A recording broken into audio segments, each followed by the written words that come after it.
Understand? Sentient beings are of myriad forms. Besides themselves, who could understand? The abbot suddenly broke out in a cold sweat. If Buddhism cannot do it, the patron cannot do it either. Then what about saving the world? Yining laughed and said, I can't do it because I can't teach all beings. Naturally, sentient beings don't need my teachings. Everyone has their own attitude towards life. There is no need for others to preach. Birth, old age, sickness, death, love, hate, separation, and reunion. In my opinion, it's both bitter and sweet. That's the truth of human life in this world. The monk was stunned. Then, he clasped his hands and bowed to Yining. Your words have made me realize the truth. With your foundation and Buddhist nature, I cannot teach you. You are truly not fit to be my disciple. Just when Yining thought it was over, he became extremely interested. Tell me that you want to take me as your disciple. I was completely silent. This bald-headed man's brain is so strange, so he started walking around Yining. Masterfully draws all kinds of large talismans. And tell him that he should be careful to protect himself in the future. If he fears danger, he can take him to the Holaputadang temple. His painting also scared Yining so much that she fell to the ground. If she really goes there, isn't it more difficult to die than to ascend to heaven? But he didn't know that this monk was determined in his heart, even if it meant sacrificing this Buddhist treasure. They also had to get Yining. Then, Yining saw a large Buddha statue appear in front of him. This movement also startled those waiting outside. This monk dared to do it. Seeing this, he also showed a look of despair. This bastard doesn't know martial arts. Want to play a strong move? This monk only looked at Yining once in the crowd. She cried and demanded to shave his head. But he wouldn't let him have his way, but also turned him into his slave. Just now, the bald-headed man named Na wanted to knock down Yining. But his actions also enraged his bodyguard, with venomous words spewing from his mouth. At this moment, the imperial edict was also delivered. If Master Yuan Fang refused to let Yining go, in the future Buddhism and the Five Great Show would be considered a heretical cult. There was absolutely no possibility of spreading the gospel. The abbot, upon hearing this, was not in the least bit intimidated. The imperial edict was nothing to him. Today, even if the Jade Emperor himself comes here, don't even think about taking Yining away. Then, he intensified his scheme, determined to control Yining. He was turned into the only light of Buddhism. Facing his mental attack, Yining had no way to fight back, kneeling on the ground and roaring in pain. As the leader of the Vengeance faction, Yining silently vowed in his heart that he would definitely make this monk pay. How do you write the two characters for regret? But right now, Bui Vu Ham's voice echoed in his head, instructing him to use righteous energy to defend himself. Hearing this, Yining was secretly delighted, then revealed all the powerful righteousness that had accumulated in his body. In the blink of an eye, a burst of air resembled a nuclear explosion. Suddenly breaking through the clouds that shrouded him, Yining then read aloud to the monk. He writes, the use of rituals is to harmonize what is precious. Heaven's work is to make the gentleman strong but not overbearing. As his voice rang out, the noisy crowd fell silent. The monk's face was blank. How is it possible? How can he be so righteous and courageous? The next second, a violent blast of air slammed towards him. Before he could react, a whirlwind formed from his own chi enveloped him. This damn old bastard. Look at him making trouble again, just like that. Yining confidently glanced at everyone in the hall. Everyone look at me. Immediately afterward the people surrounded him, chattering and asking him how he was doing. Are you hurt? Being treated like a celebrity makes Yining uncomfortable. He kept waving his hands. I've worried everyone. Just then, the bald man's voice rang in Yining's ears. Unexpectedly, Yidarin not only had a Buddha nature but was also a born reader. It's a pity that Confucianism has been cut off. Even if you have a large amount of Hao Ran Jing Qi, it's hard to say what the weather will be like. Tai Xianggao was furious and shouted. You bald-headed fool, haven't you shut your mouth yet? Yining waved his hand to stop Tai Xianggao, who was about to spray pearls and jade. The Grand Master was really stubborn. With such an obsession it would be difficult for him to become a Buddha. Hearing this, the monk's face was horrified. Buddha is the supreme being, and also the only true Buddha.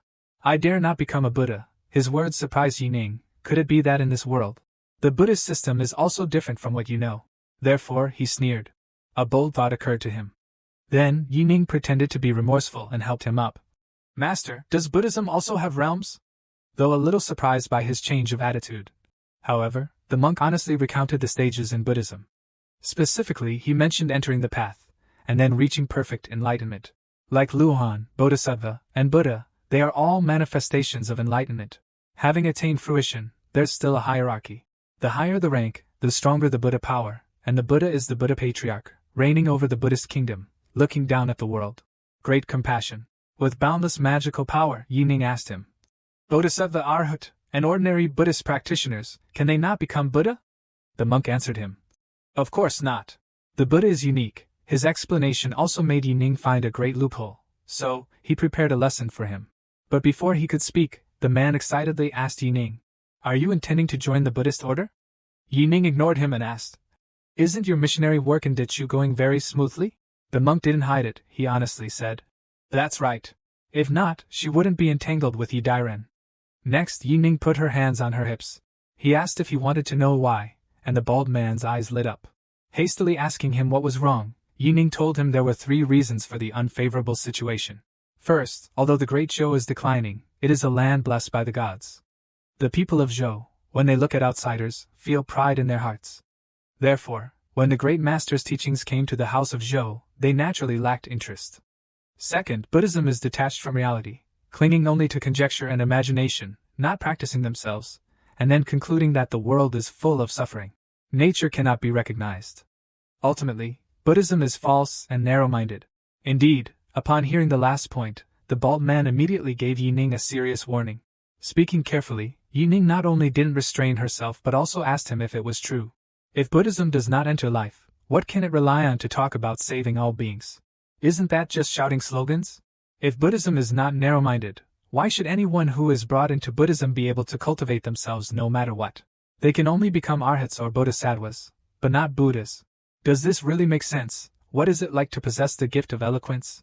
Even a great Buddhist master who has practiced asceticism for decades has wavered in his Buddhist heart, which he has always held firm, because of a few words from Yining. Buddha said all beings are equal, so why is he so supreme?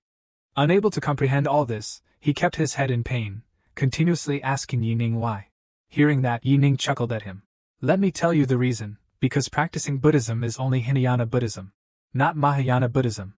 These words also reached the ears of every monk in the courtyard. Immediately afterwards, they all picked up long sticks and asked, Do you know what you're saying? Seeing that, each brocade guard drew their long saber to meet him. Master Yuan Fang shouted at Yining, This is an insult to Buddhism. Do you want to fight against our Buddhist sect? Yining chuckled. He asked rhetorically, Does Buddhism really claim to be so domineering? Can't even tell the truth? Yuan Fang stared into his eyes and told him to explain what Mahayana Buddhism really was. Mahayana Buddhism teaches that all beings in the world can become Buddhas. Although only 12 extremely ordinary words, they stirred up a storm in everyone's heart. Yining knew his words had taken effect, and continued, Buddha does not save Buddha. To take the mind as Buddha is not Buddha. But those who call themselves Buddha, those who proudly declare themselves as doctors of charity, they are not Buddha, nor do those who do not worship Buddha need to cultivate the mind of Buddha. The great master can become a Buddha, his disciples can become Buddhas, all living beings can become Buddhas. Buddha is in everyone's heart, but the great Buddhist master only cultivates himself, not sentient beings. Isn't that Hinayana Buddhism? Yuan Fang felt a sharp pain in his chest as if he had been stabbed, and seemed to understand something. He seemed to understand nothing. Though he did not want to admit it, he could feel the Buddhist teachings that Yining spoke of. This is the true Buddhism. Then Yuan Fang's eyes lit up. So the Buddhist teachings we have been cultivating for so long have all been wrong. A flash of fire ignited on his body. Seeing this, Bui Vuham couldn't help but sigh. The tongue of a scholar truly kills without bloodshed. With just a few gentle words, they could make him go mad. However, this is basically not the result Yining wants to see. Therefore, he stepped up to remind him.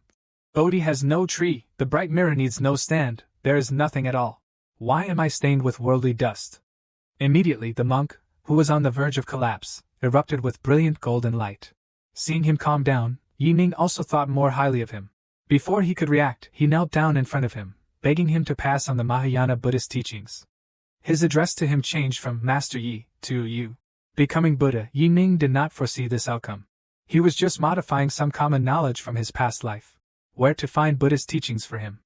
Suddenly he remembered that he could use his literary spirit to recall memories, copying Buddhist scriptures he had read in his previous life. So, he stepped forward to help him up, saying that he had a heart sutra that he could impart. Yining sat meditating on the Dharma platform, beginning to preach the great Dharma to the lost monks. According to his lecture, becoming increasingly profound, a golden light shot up into the sky. That golden light traveled through tens of millions of miles, reaching the sky of Walaba.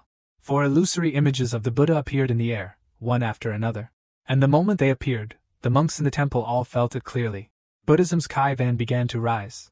Immediately afterward, a great bell resounded throughout heaven and earth. All the monks looked up in amazement at the sky, where there were 36 lotus flowers of the Buddha. The guardian treasure has awakened. Seeing the Buddha meditating in the void, everyone was like in a dream, shocked, looking up to the sky. Obtaining this true scripture. There is nothing to regret in this life. Meanwhile, in a secluded corner of the temple, the abbot was overjoyed. Could it be that his disciples had finally grasped the true scriptures? In the White Horse Temple, behind Yuan Fang, a golden aura had gathered, unknown since when. Aura enveloped him, great sage of the Orthodox Guard, first great Arhat. Because she wanted to go to the western paradise of ultimate bliss soon. Yining repeatedly tried to commit suicide, but not only did he not succeed, but he also obtained a body that was invulnerable to blades and arrows. Just now Yuan Fang, after listening to your teachings, directly attained the fruit status. He thought everything ended there. Then, a brilliant halo burst forth from Yining's body. A warm current flowed from the top of his head down to his limbs. He quickly discovered that this golden light was improving his physique.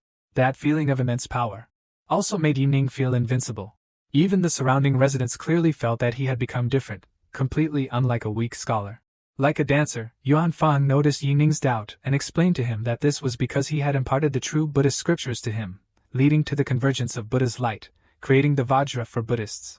Simply put, it is the pure and clean body of diamond and crystal. It can make a Buddhist body stronger, almost impervious to weapons, normally. The more difficult it is for weapons to injure a Buddhist even slightly. At this time, the lives of Buddhists are also guaranteed. At most, Tai Hung Chao and the others were also surrounding. Congratulations to Yining for making up for her weakness. Hearing this, his eyes welled up. It was truly karma, Yuan Fang said excitedly to Yining. If you consider cultivating the Buddhist way, destined to become Buddha in the future. Hearing this, Yining fiercely told him that she couldn't join Buddhism. And don't call me Buddha in the future. While we were still arguing about this, Tai Xianggao reminded us that what Yuan Fang did today was, after all, a crime against the laws of the Great Show. He had to be punished. Yuan Fang humbly accepted this fact and said he was ready to accept any punishment. Then, Yuan Fang looked at Bai Ma Temple next door and decided to hand it over to the Procuratorate for handling, even if it meant demolishing it. There are absolutely no exceptions.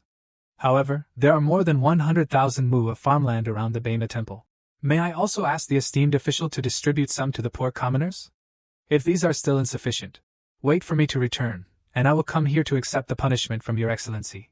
Yining looked at him with a hint of surprise. Is he leaving?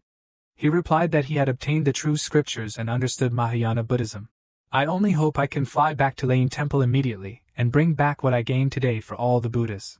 Although his previous actions had displeased Yining, at this moment, she sincerely wished him a safe journey. Then he told him, even if I don't want to enter Buddhism, but the favor of transmitting the scriptures is enough to make him the teacher of all Buddhists in the world. When he returns, he will definitely summon all the great true disciples to protect the Buddha.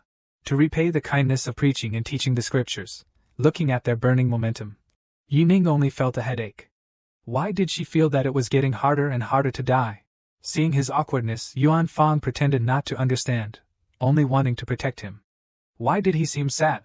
Yining patted him on the shoulder, telling him that the Immortal Gate was very powerful, if they forced their way in. This will certainly provoke the hostility of the Xianmen. The foundation of the Buddhist sect is not yet stable. If you encounter trouble, then who will transmit the Mahayana Buddhist teachings to the West?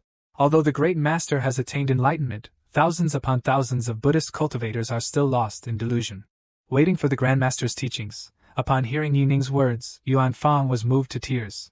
Sobbing, she said she would definitely obey his decree. Seeing him leave, Yining felt a little guilty. His missionary journey will certainly not be easy. After all, with only his own strength, could he, the Great Worm, overthrow all the previous doctrines of Buddhism? It's really as difficult as ascending to heaven. Perhaps we will never see each other again in this lifetime. Leaving Bai Ma Temple, Byum praised Tianning for being interesting, saying, "You're quite amusing with just a few words." But also created a Mahayana Buddhism, so Buddhism could develop to such an extent. She thought he would abandon her. Hearing this, Yining felt that this woman was very scary, yet she knew the true thoughts in his heart. Tai Xianggao asked in confusion why. Buinakham explained, from today onwards Buddhism will have two schools of thought, with different ideologies, and there will be debates, and with debates, nature will split. What Yining did was very fast. It was transmitted into the palace, a cold voice said. Even with the support of the Buddhist sect, he still offended the immortal sect. Still want to live? Someone is eager to take your life. It's time for me to take action. The eunuch outside flattered. Master, please give your orders. This servant will definitely complete the task. Hearing this, the figure did not immediately assign the task but instead asked him sarcastically. You were once the favored minister of the former emperor, now you take my orders? Do you harbor any resentment? The cold words caused the eunuch to bow even lower. He immediately declared that even if he had to die right now, he didn't even frown. Then, a small bottle was thrown in front of him. This is the broken heart powder given by Fang Xianzi. What should be done? No need for me to teach you. Your adopted children and grandchildren also. He doesn't want you to do any extra work. The eunuch knows he has no right to bargain. He could only agree. After returning to the manor, Yining plopped down on the wooden chair. The people from Xianmen would kill me if they didn't try harder. At this moment, Tai Xiangdao came running over with an invitation. Take the invitation card. It turned out that Soul King invited Yining to a banquet. He had to eat 20 kilograms of cow dung every day. The whole vast capital city, yet no one dared to stop him. Simply because his true identity was the current emperor's uncle. Just now, Soul King invited Yining to his mansion for a meal. This was supposed to be a good thing. However, Tai Hung Chao told him, Hu Vang's favorite food was cow dung by the roadside. Hearing this, Yining sincerely exclaimed, What a brave eater! However, he invited him to a banquet, and then he asked Tai Xiangao to decline the invitation for him. He just said he was too busy with work to go. Then, Yining and the others walked out of the door. Suddenly Pei Yuhan said, Is this Soul King pretending to be crazy? While it's true that this is possible, throughout history, there have been many people who pretended to be insane to avoid trouble. Although this woman is unremarkable in her daily life, she always manages to grasp the crux of the matter at critical moments. If there is an opportunity, we really need to investigate her background. Bui Nokham noticed Yining's sharp gaze and immediately understood his thoughts. Out of respect for their long acquaintance, I'm not afraid to be blunt with you. I am a descendant of the Ma sect. Her words shocked everyone. Wasn't the Ma sect destroyed long ago? But Yining asked them in confusion, What is Ma Zong? Tai Xianggao explained. In the distant past, from Ma Zong, there appeared 7 disciples. He created the 7 sects of the Devil's Path, challenging the 13 sects of the Immortal Path. Not inferior, and the Mo Zong, the origin of the Mo Dao. Originally immensely powerful and unrivaled, occupying one side for thousands of years. Later, a traitor emerged within the Ma sect, and they colluded with the Xianmen from within. Ma Zong dissolved, suppressed by the Xianmen. It was forced to submit to the Great Show. Tai Zhu thus had the opportunity to catch his breath. The Xianmen endured bloody oppression for thousands of years. However, after the disappearance of the great ancestor, the Xianmen recovered and immediately retaliated, besieging the Ma Zong. Therefore, Yining asked them, why did the Ma Zong, who was so powerful in the past, split internally? Bui Nokham explained that this was due to a cultivation technique called Tian Mo Ju. Legend has it that Tian Ma Ju is the most powerful martial art in the world, capable of absorbing the strength of others. To enhance his cultivation, Yining looked curiously at Bu Yuhan. If you are the successor of the demon sect, do you know the Tian Ma Ju? Without waiting for her reply, Yining directly took her small hand and went into the inner room. But behind them, a figure emerged stealthily. It turned out that Xian followed her out of jealousy. But this was completely transparent to Yining. He directly swung his arm to block her at the door, solemnly telling her that it was an adult matter. Children, stay out of this. Then, Yining slammed the door shut. Leaving a bewildered Xian behind, he charged towards Bui Vuham like a hungry tiger. His action also startled the boss behind this assassin organization. Fearfully backing away, Yining asked him with bright eyes, Is the wound in your body still not healed? Don't you want to absorb anything? Bei Yixian replied. It's true that she can absorb the power of others to heal, but there are no suitable strong people in the capital. Yining pointed at himself. At this moment, Bui Wuham also understood. Your intention is to let me absorb your Hao Ranjing Qi. But if it is absorbed by me, aren't you also crippled? Yining told her. If she doesn't absorb it, she can quickly recover and also quickly repel those who are pursuing her. Your people? Li Daining's words made Bui Wuham momentarily stunned. As a Confucian disciple with great ambitions, Haoran's righteousness is his most important trump card. Why would you willingly let yourself be drained? Could it be that he likes her?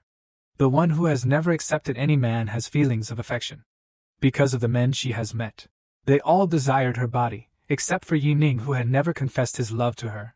But when she needed it the most, he sacrificed himself without hesitation. He has deep feelings for her, but she really couldn't promise anything, because she was shouldering a mission that only she could fulfill. Seeing that she remained silent for a long time, Yining stepped forward and urged, "Could you hurry up a little, please? I'm in a hurry." Time Bui Vuham didn't hesitate any longer, and immediately took his hand, and thought to himself that he must not harm Yining's foundation. As for Xian, who was stopped by Yining at the door, she didn't give up and continued to eavesdrop. A hearty laugh erupted from within. This made Xian blush instantly. What are they doing? What does it feel like to cultivate with a Ma's own great master? Even the girl eavesdropping outside the door blushed, and her heart pounded. It was unexpected that being drained of internal energy felt so comfortable. Therefore, Yining told her she could increase the power a little more. "I can still endure it." Hearing this, Bui Vuham used the strength in his palm, along with a powerful suction force. It flowed out from her palm. It was clear that her wound had begun to heal significantly, yet Yining's righteous energy was still so thick. Truly a monster. If Confucianism had not been lost, it is certain that Yining will press his advantage. Xian bit her sleeve outside. "I should be the one next to the young master." But on the roof, unnoticed by anyone, there was a black cat witnessing everything. The black cat's lips curled into a slight smile. Then he extended his sharp claws. "Yining, today is your day to die." Just as he was about to strike, he heard a sound coming from inside the house. "Miss Bui, you can be a little more forceful." Hearing this, the black cat's face changed. Could it be? Immediately after, Beiyuhan's voice came out again. "What a freak. If you are comfortable like this, I am fine too. Are you okay with this, Miss Pei? I still have a lot." Hearing those loaded words, the black cat, in a panic, accidentally fell from the roof. "Our enemy has become our boss's man." In the room, Bui Vuham said to Deep Nin with a serious face, "Don't you realize? No matter what we do, your righteous spirit will remain unchanged. On the contrary, because I absorbed it, so it's my righteous chi. It is 10 times purer than before. You mean Yining is even stronger now?" After being confirmed by Bui Vuham, Deep Nin immediately shook her hand off. Why is this happening?" Seeing this, Beiyuhan chuckled softly. "If your condition were to spread outside, everyone in the world will envy you, you know." Hearing this, Yining felt a pang in his chest. He just wanted to die simply and become the heavenly emperor. Why was he getting stronger and stronger? Therefore, Yining resignedly stretched out her hand. If her wound hadn't healed yet, she would continue on. "Well, that's how it is." Bui Nakham replied immediately. She was fine, but quickly switched to a shy expression, saying that she had already healed herself 7 or 8 parts, and no longer needed to absorb his energy. Just need a little more time to recover. Then, she secretly glanced at Yining again. She just felt that there was still a lot to learn from him. Moreover, the favor of healing the wound has not yet been repaid. How could she leave like that? Thinking of this, her eyes became even more determined. He strode out of the room. But as soon as she opened the door, she saw Huin staring at her with an angry expression. However, Bui Vuham completely disregarded her. She writhed her hips, going in the opposite direction. Seeing this, Xian, stand tall, chest out. I can do it too. On the other side, seeing Long Shichi's dejected look, the bald man hurriedly ran over to ask him, "Why has he become like this?" Ling Shishir suddenly patted her head and told him that Yan Yula would soon. He seemed surprised when he heard that something big was about to happen. Could it be Master? He trembled as he replied, "Yes, Master is at the night marsh. Moreover, he is in Yining's bedroom." These two, at this moment, a cold voice interrupted him. What about these two? As soon as they saw the figure, they both immediately knelt down. "Greetings, Master." Immediately afterward, a red lotus appeared behind the woman.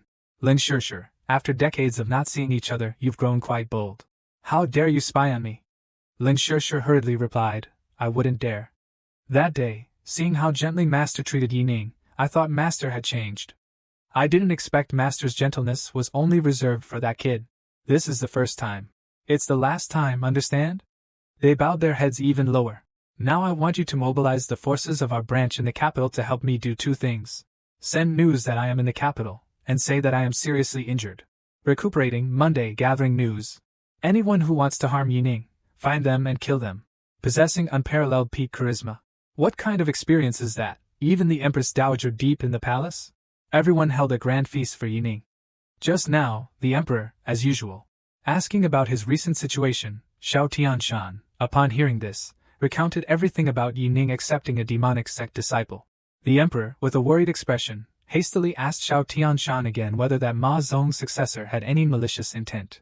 Xiao Qianshan replied that not only did she not have any malicious intent, but she also had a very close relationship with Yi Ming. But who he's close to is his freedom. It's just that, being a witness yet interacting with the demonic sect, I'm afraid it will only strengthen the immortal sect's resolve. But if it were Yi Ning, he probably wouldn't care about Xianmen's opinion. The emperor pondered.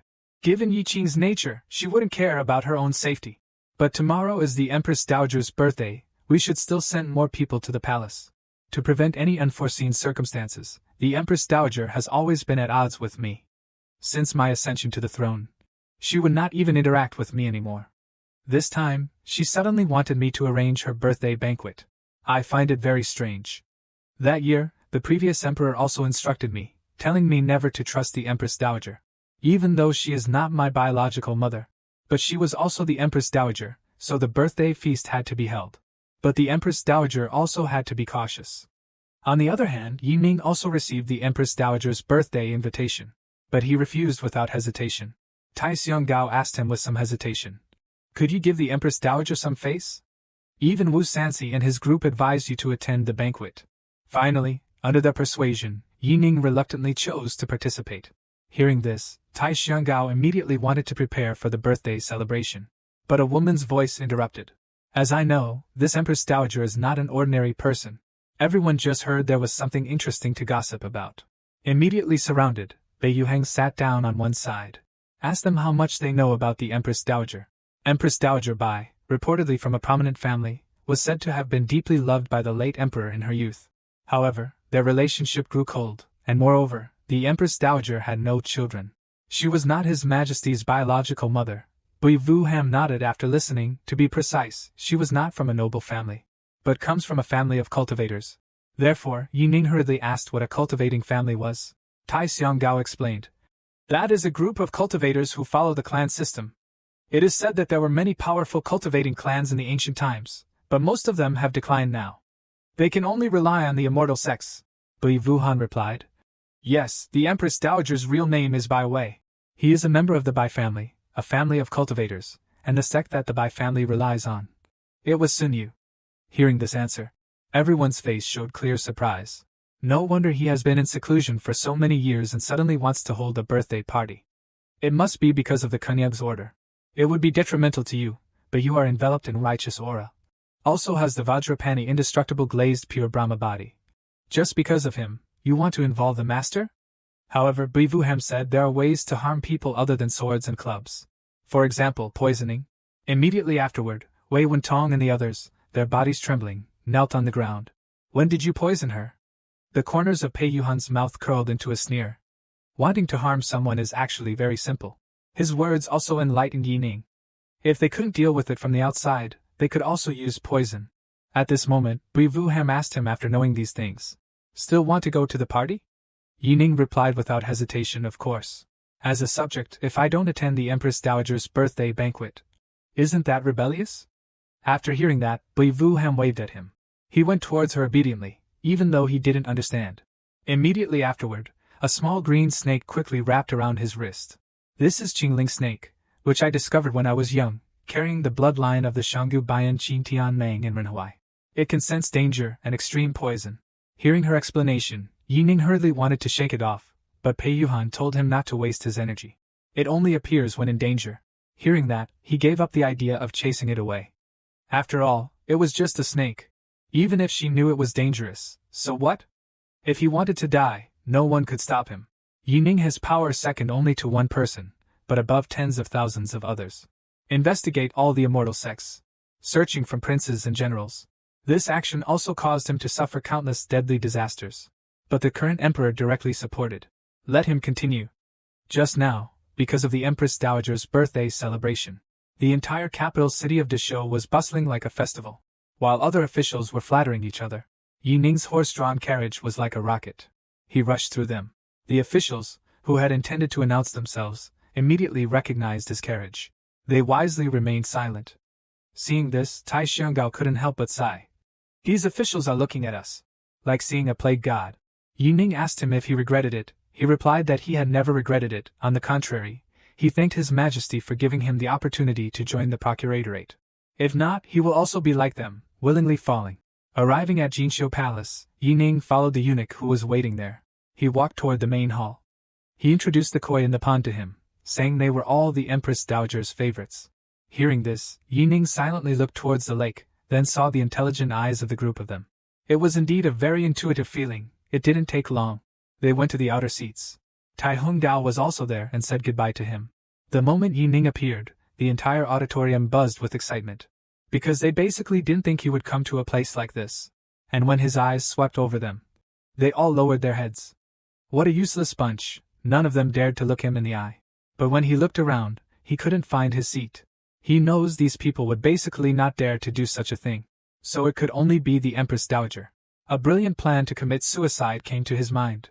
Then Yining shouted, "Is there no one to give me an explanation?" At this moment, a fat man scratched his head and explained, "It should be Master Ye's place." "Maybe the maids were busy and made a mistake," Yining sarcastically replied to them. "I really have no sense of existence, even you palace maids remember. But you forgot me," the man beside the fat one said. This was all arranged by the Empress Dowager. Could it be that Master Yi is dissatisfied with the Empress Dowager? Regarding his provocation, Yining was not afraid at all. "I certainly dare not be dissatisfied with the Empress Dowager. I'm just curious about one thing. Why am I still standing here? How dare you sit down?" His words also made them tremble in fear. Clearly, he spoke in a very normal tone, but full of pressure. At this time, a man mustered up his courage and stood up. "You are pushing people too far. Clearly, the Empress Dowager is deliberately making things difficult for you. What does it have to do with us?" His actions also made those around him look at him differently. A clever tactic of retreating to advance, both soft and firm. Next, the man beside him signaled him not to act rashly. Shirja also quietly stood up. Soon, all the officials in the courtyard made various excuses. To rise, to witness everything, the Empress Dowager secretly cursed. "What a difficult man!" Xuanzi Empress Dowager was helped to her feet by the palace maids. "You're so imposing," she said sarcastically as soon as she saw Yining. Everyone saw the dignified woman approach and immediately knelt down to pay their respects to the Empress Dowager, but she ignored them and stared intently at Yining. Seeing that he had no intention of replying, she asked him if she was wrong. Yining said to the Empress Dowager, "You are absolutely right." Before he could finish his sentence, the Emperor arrived. He quickly approached the Empress Dowager and paid his respects. The Empress Dowager seemed a little surprised to see the Emperor, but she still politely said that he had worked hard day and night. "There is no need for you to come here in person," the Emperor responded to the Empress Dowager, saying that she was his elder. "Now I am the birthday celebrant of the senior, and I am a junior. How can I not come?" The Empress Dowager coldly turned and left, and told the Emperor to take his seat. The Emperor waved his hand, allowing all the standing officials to sit down. Then, she turned back to look at Yining. Just when he was thinking about what he wanted to do, she invited him to sit at the same table with her. In his past life, Yining was merely a lowly official of the 9th rank.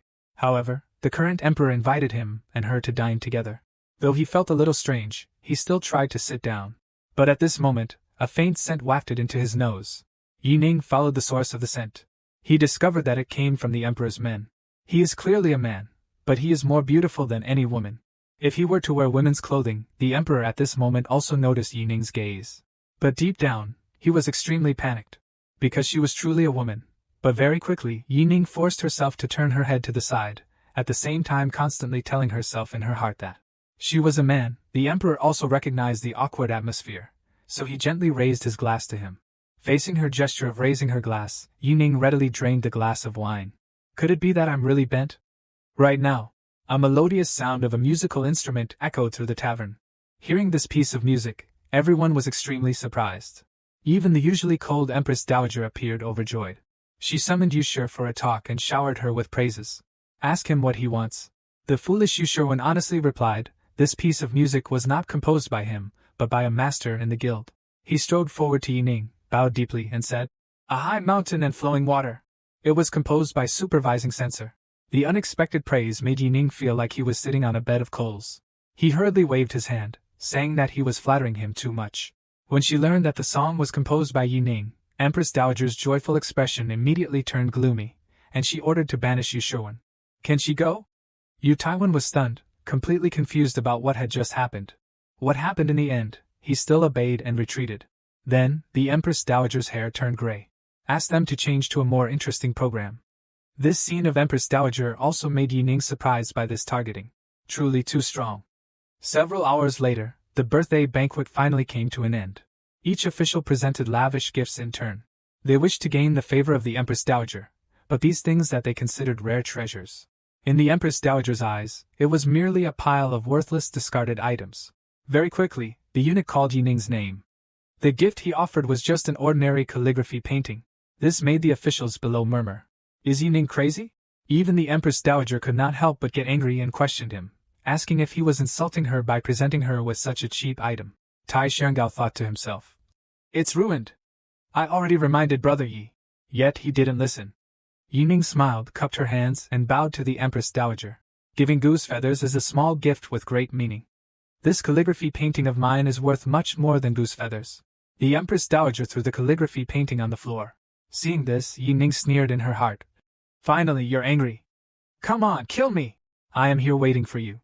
However, what I didn't expect was that the Emperor suddenly took all the blame for you, and asked him to write a poem to congratulate the Empress Dowager. Her interruption also made Yi Ning and the Empress Dowager curse her under their breath for being a blabbermouth.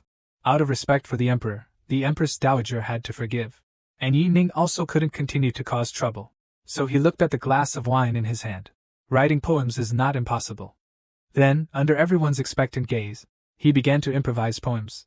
Jin Zun Qing Zui Do Shi Tian, Nak Ban Jin Tu Ji Wan Qian, with just the two opening sentences, made the minister's eyes widen in surprise. No matter how dissatisfied they were with him, they couldn't deny that this was absolutely worthy of being called a timeless masterpiece. But Yi Ning's poetry didn't stop there. Ting Boi Tu Zhu Bening Shi, Bakim Tu Ko Ta Minin. The river Dudu is frozen solid, Mount Taihang is covered in snow. I come here idly to fish by the green stream. Hua Fu Qing Chu Meng Ri Bian. Tai Xianggao was hastily writing beside him, feeling his blood boiling, and at the same time, recalling a poem that Yi Ning had recited earlier. At this moment, the ministers who were watching the drama suddenly discovered that the poem he was reciting had reached the Jingguo realm. At this moment, Yi Ning continued to recite the latter half of the poem she had once recited. Hardships on the journey.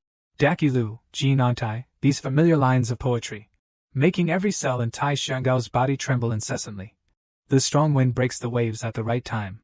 With sails full in the sea before them, the last two lines of poetry Deep Ning had just read. A golden light shot up into the sky. A long bell chime rang in everyone's ears. This country has hundreds of laws, yet no one obeys them. On the contrary, they were neglected until they decayed. Corrupt officials abused their power, oppressing the people. Recently, Yi Ning had to submit to the Empress Dowager's authority. He reluctantly wrote the poem, and this also welcomed the explosion of literary energy. Until a ray of golden light pierced through the blue clouds. Everyone finally recovered from the shock and reacted. This was the mark of Wen Ku Xing, the same poem just now. Not only is it a national treasure, but also Tai Xianggao immediately provides the answer. This is a work of traditional Chinese literature, confirmed by Tai Xianggao. The Empress Dowager's banquet immediately descended into chaos. If I knew, the distance to the previous world-renowned poem was a matter of several thousand years ago, and confirmed that Yi Ning was worthy of the title of Saint of Poetry. The Emperor happily asked him, "What is the name of this poem?" Yi Ning said the three words with a serious expression. Han Lo Nan. According to the name of the poem just mentioned, a powerful golden light appeared. Then, without giving him a chance to react, it directly entered his mind. Yi Ning held his forehead and cursed inwardly. Damn it, it's the mark of Wen Ku Xing again. I wonder what's going on inside my body again. Immediately Yi Ning looked towards the Empress Dowager's seat, but he couldn't see her. It turned out that the moment he opened his mouth, the Empress Dowager knew this matter was not simple, so she hurried to the ancestral hall and dismissed the servants. Seeing that those who were entangled had left, the Empress Dowager suddenly knelt down. A lump of purple-black mud crawled out from under her skirt, and she paid her respects to the immortal. Hearing Bai Wei's greetings, the black mud-called immortal praised her for doing a great job. It seems that Yi Ning is not someone who has a powerful background. Hearing this, Empress Dowager told Xianzi everything that had just happened. Also request that person to eliminate Yi Ning as soon as possible. To avoid long dreams at night, the immortal lady, upon hearing this, transformed a snake in her hand, warned Bai Wei not to cross the line. Aware of the gulf between them, he sensed that she truly wanted to kill him. Bai Wei quickly apologized. I hope I can be forgiven. Very quickly, that person untied Bai Wei. And tell her. Give her a chance to redeem herself. If you help me kill Yi Nu, I guarantee you'll be reinstated in the Bai family genealogy, leaving the imperial palace, and regain freedom. On the other side, Yi Ning got up and left the party that didn't belong to him. Because he couldn't die, and because he was successful, his mood became extremely bad. At that moment, a sudden scent wafted over. Then, Yi Ning followed the scent and looked over. Only an old, crazy man, ignoring the guards beside him. He started grilling the meat himself. Hearing how they called the man, Yi Ning realized this must be the legendary Soul King. After seeing Yi Ning, the man asked him if he was also there to persuade him. Yi Ning ignored him, instead plopping down next to him and casually grabbing a grilled fish. He asked if he could let him have a taste, and Han Wang burst into laughter. He is really interesting. Then, he threw Yi Ning a bottle of wine. Tell him, of course, barbecue must be accompanied by alcohol. Yi Ning smiled and said to him, "The friendship between gentlemen is like water. At this moment, I am acquainted with Prince Wang. It is my honor." The prince smiled, acknowledging Yi Ning as a friend, but he also said that their friendship should be called grilled fish friendship. His words made Yi Ning realize that everything he had shown was fake. He is a sociable person. Half an hour later, the two of them had become brothers in arms, and through his words, Yi Ning learned that he had been imprisoned in the king's mansion. But he felt a little surprised. With his brother's ability, getting out of the residence shouldn't be difficult, right? He replied to Yi Ning, it was indeed true, but it was an imperial edict. He cannot disobey. If even I, the emperor's uncle, do not respect the imperial edict, so what's there to demand respect from others? Everyone under heaven can disregard the emperor's words. But I can't, because I am the spirit king, the rules and the face of this nation. Yi Ning asked him, if he wanted revenge like that, why not assist his majesty? The question made Han Wang look downcast, his gaze shifting to the side. Pretend to be crazy? Then you have to ask the main character of today's party. Hearing that, Yi Ning suddenly understood. Perhaps she didn't even save a seat for this king at today's banquet. But it's okay. I don't want to see her either. If it wasn't for the fact that he was talking about something important at that time, the blue veins on Huai Wang's forehead would have popped out. The excruciating pain made him convulse, letting out a painful growl. He feigned madness for this decaying country for more than 30 years. And the reason he did this was simply to protect the last dignity of the great Zhou dynasty. Seeing his elder brother convulsing in pain, Yi Ning hurriedly asked him what was happening. Despite hearing the concern, he couldn't answer due to the terrible pain. Finally, he suppressed the excruciating pain in his body and apologized to Yi Ning. We need some time. Yi Ning put his hand on his brother's shoulder. The Empress Dowager didn't save me a seat at this banquet either, so from a certain perspective, I and fellow Taoist brother share the same sickness and are neighbors. Soul King looked at me in surprise, but he quickly understood. The Empress Dowager is a member of the Bai family, and you have offended the selection of Qi Yugu. Yi Ning mobilized the righteous Qi in his body to treat him, but tried for half a day. I still haven't gotten anything. This could only lessen his pain. Although the result was expected, Hui Vang still bowed to him, telling him not to waste his righteous Qi anymore. Ever since I exposed that wicked deed, I have been cursed by the Xianmen, and since being permanently imprisoned by the emperor, I no longer hold any hope for myself. Although Yi Ning did not know what happened to the Soul King, he could tell from Wu Sanxi and him that this Xian Wang always showed weakness to Xianen. But he was merciless to his own people. From some perspectives, this little tyrant is a bit stronger than his father. Then, Soul King asked Yi Ning if he knew why he was brought to the Qin Men Gate. And why did he want to meet you once? Because after he learned about the story of Yi Ning, he had seen hope. He made him feel that evil people like Empress Dowager would one day be punished, and also made him feel a colossal force like Xianmen. There is also the possibility of conflict. More importantly, Yi Ning made him see the future of Great Chu.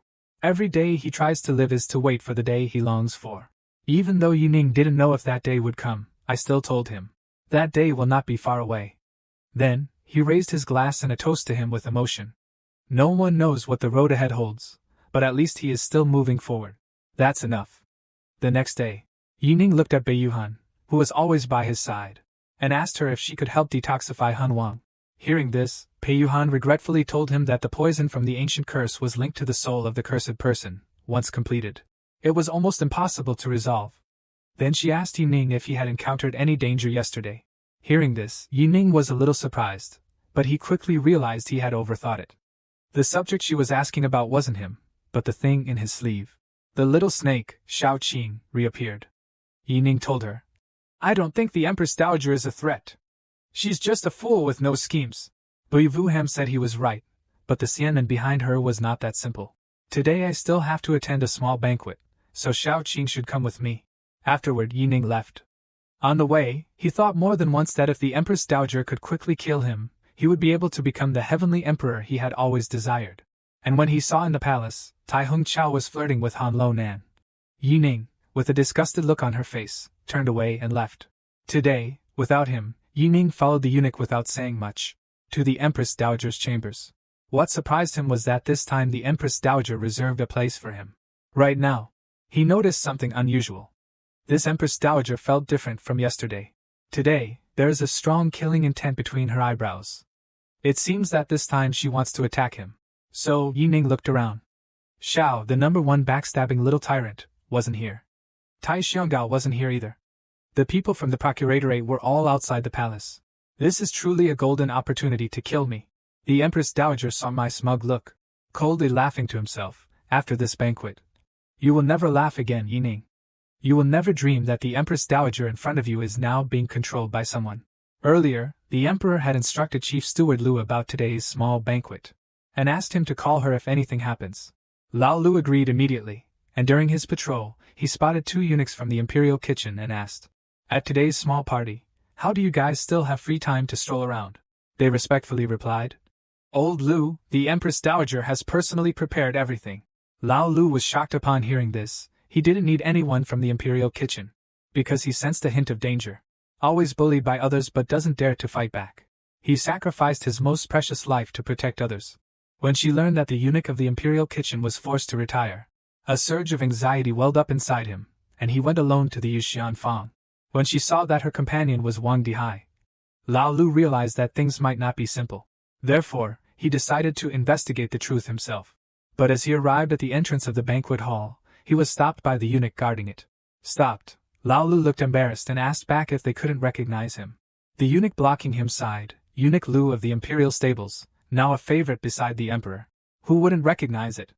He said, waving his hand dismissively. The Empress Dowager has decreed. Unauthorized personnel are not allowed inside. Right after that, a crisp slap echoed.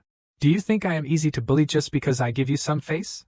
This is the Emperor's edict, or in other words, in this palace, who is the most powerful? You don't know, do you? Seeing Lu Laozhu disappear into the distance, the eunuch was immediately terrified. Immediately informed Wang Gongong that in the main hall, the Empress Dowager, in order to welcome the distinguished guests, has proactively suggested serving the Lingtai Immortal wine. This made the newly arrived officials murmur among themselves, because in their usual days, getting a sip of the celestial wine was as difficult as going to heaven. But some people still suppressed their desire to drink, refused the Empress Dowager's proposal. However, the Empress Dowager did not withdraw her intention, and told the ministers to feel free to drink. Her unusual behavior made Yining sense danger. But because of this, he had to face the difficulties. As expected, the eunuchs carried vats of immortal wine to him. The aroma wafting from the cauldron alone was irresistible. Seeing this, Wang Dihai angrily scolded them as useless and ordered another group of people to be brought in. Lu Lao had been waiting for a long time. He stopped him, although he didn't know what was wrong. But certainly there is definitely a problem. Thinking of this, he secretly swore that if the Empress Dowager really wanted to harm Yi Dairen, he would absolutely not pretend to be blind to it. But at this time, if he stands up, not only Wang Dihai will be offended. For a moment, Lao Lu hesitated. He had always lived cautiously, and it had taken him a lot of hardship to achieve his current status. He was once looked down upon by everyone. Even no one wants to be friends with him. Until Yining appeared, changing his long-held silence, brought warmth to his wounded heart. Thinking of this, Lao Lu became determined.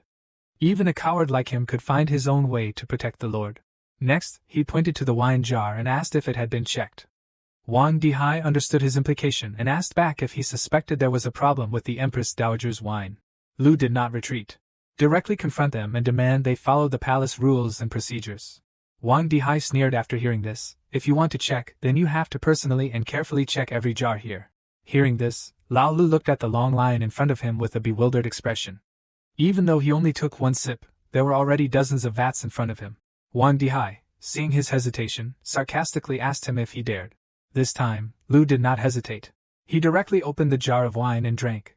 With each cup of wine drained, Lu's belly was clearly getting bigger, but even so, he had no intention of stopping.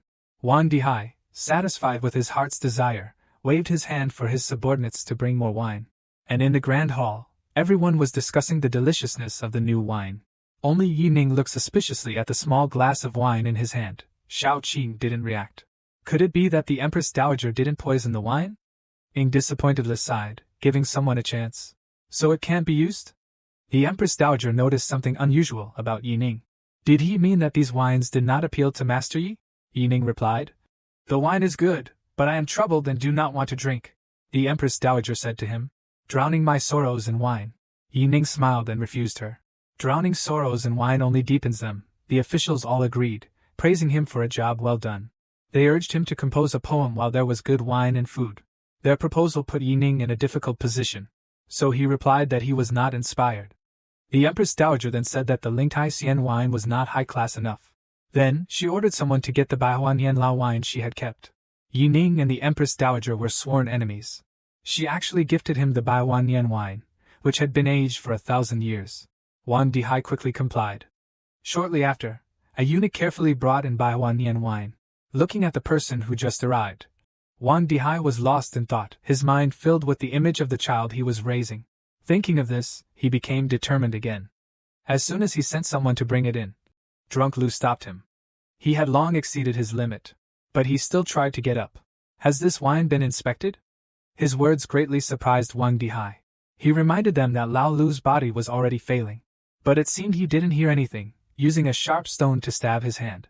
The intense pain woke him up once more. He immediately threw the stone away. He walked toward the young eunuch. Wang Dihai was furious when he saw this. After that, he sighed and looked at Lao Lu seriously. I have been in the palace for so many years. People look down on very few. You are also one of them. You still have a bright future. There is no need for that. Lao Lu was unmoved after hearing this. Wang Dihai still insisted on checking, but he couldn't bear to let him continue. He immediately ordered people to carry him down. Old Lu directly took out the golden order. Let me see who dares to touch me. If we crush it, then we will. Unexpected incidents occurred in both the civilian areas and the palace, causing Wang Defa to be lost in thought. Although he also disregarded his life. But his family is innocent. Therefore, he took the Baihuan Yan jar and asked, Liu, are you sure you want to try it? Having received a definite answer from Lao Lu, Wang Dihai said he would open the jar, cursing Lao Lu under his breath. If you want to die, then die. But when Lao Lu really wanted to drink, he couldn't bear to remind him. If it's not too late to regret now, however, old Lu only stared at the wine jar in front of him. Then he raised his wine jar and drank it all. Master Yi, perhaps I can no longer witness the day you change the Great Chu. In the hall, Yining still couldn't find the Baiwa alcohol that was specially rewarded to him. At that moment, Shao Qing in his sleeve reacted. Seeing its excitement, Yining knew it had probably discovered the poison. But the Baihuan Yan wine had not yet been brought in, when a loud shout rang out. The wine is poisoned! The familiar voice immediately alerted Yining. That was Lao Lu, so he disregarded the guard's obstruction and rushed towards the source of the voice. Until she saw the person's shadow on the ground, Yining anxiously helped him up. What's wrong, Lao Lu, after hearing your voice? Trying to open his eyes, Wang Dihai said to Yining with an innocent look. Just now someone brought a jar of wine. Lu Gonggong had to taste it according to the rules. The result turned out like this. But Yining didn't listen to his explanation at all. He tried to hold back his tears and told him not to be afraid. He will immediately detoxify you. Lao Lu looked at Yining's tense face and comforted him. I'm fine. I'm beyond saving. You're fine. I'm just a small character. My life or death doesn't matter. At least this death will make my life more valuable. At this moment, Yining was already crying silently. He heard me say this. Dying is very easy. Life afterward was even harder. He once said he wanted to witness the peaceful and prosperous days to come. But this time, Yining received no response. Noticing his breath fading away, he finally couldn't help but scream. When someone is willing to sacrifice their life for yours, I will silently accept this kindness, or would wield a sword against this unjust world for him. When everyone discovered the deceased was merely a eunuch, they all showed contempt. At this time, the Empress Dowager also rushed over and ordered someone to investigate who was so bold. But in her heart she was full of resentment. It was another close call for Yining, and the Empress Dowager, in a fit of pique, no longer wished to stay. After instructing everyone to disperse, Yining's cold voice echoed from behind them. We let you go. Everyone stopped and looked back at him. Completely unable to believe what I just heard, Yining stared at the Empress Dowager with cold eyes. Before the matter is investigated clearly, no one is allowed to leave here. The Empress Dowager asked angrily. Is it possible that even I cannot go?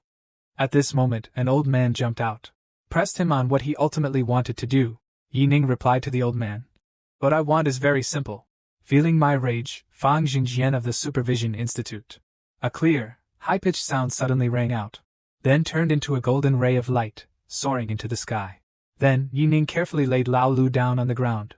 He wanted to seek justice for Lu Jin. At the same time, he gripped the Fangjing sword tightly in his hand. No matter who the poisoner is, I will make him die. Understood? Yining's firm attitude also silenced those arrogant and domineering people. However, the Empress Dowager was not shaken by his determination, and coldly asked him back, if the poisoner was her, could he kill her without hesitation? Yining looked coldly into her eyes. He asked, Did you poison her?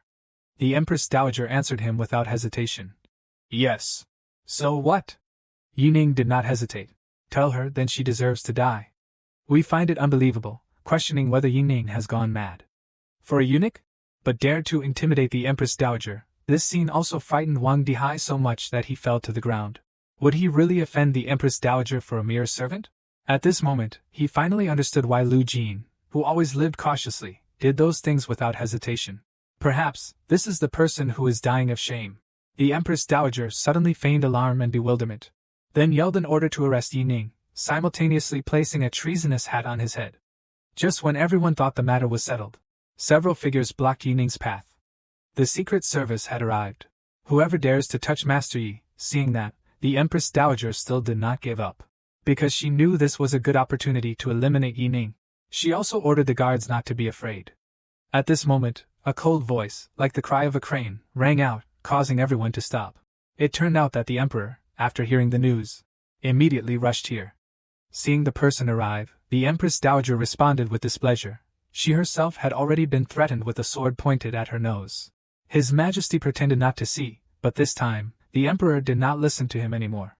Coldly telling her to shut up, the Empress Dowager thought she misheard, her face bewildered as she looked at the Emperor before her. As the Emperor passed by her, he told her that she knew what she was doing. Do I need to be reminded again? Next, he ordered the Empress Dowager to be confined within the palace walls, never to step outside again. Being imprisoned, the Empress Dowager angrily cursed. How dare he treat me like this? Seeing no response, the Empress Dowager swore to herself. Those who dare to humiliate me today, I will not forgive a single one. But Yining did not agree with the Emperor's approach. He told her the Empress Dowager couldn't go. The Emperor, upon hearing this, didn't force the issue. But she grabbed Yining's sleeve. Tell him now is not the right time. The important thing is that Lu Qin is still alive. Don't you want to save him? To save the dying Lu Jin. The Emperor summoned renowned physicians from all over the country. Though they tried their best, they couldn't find a way to save him. The Emperor rarely did such absurd things. She ordered that no matter the cost, also must save Lu Jin. After saying that, she looked at Yining with some guilt, afraid that he would be because of Lu Jin that, committing some extreme act. At this moment, a eunuch came to report that everyone from the censorate was waiting outside. After receiving the Emperor's permission, Pei Yuhan hurried inside. Before Yining could speak, she said that she already knew the whole story. Then, she went to Lu Can's side. He investigated his situation, finding that people had arrived.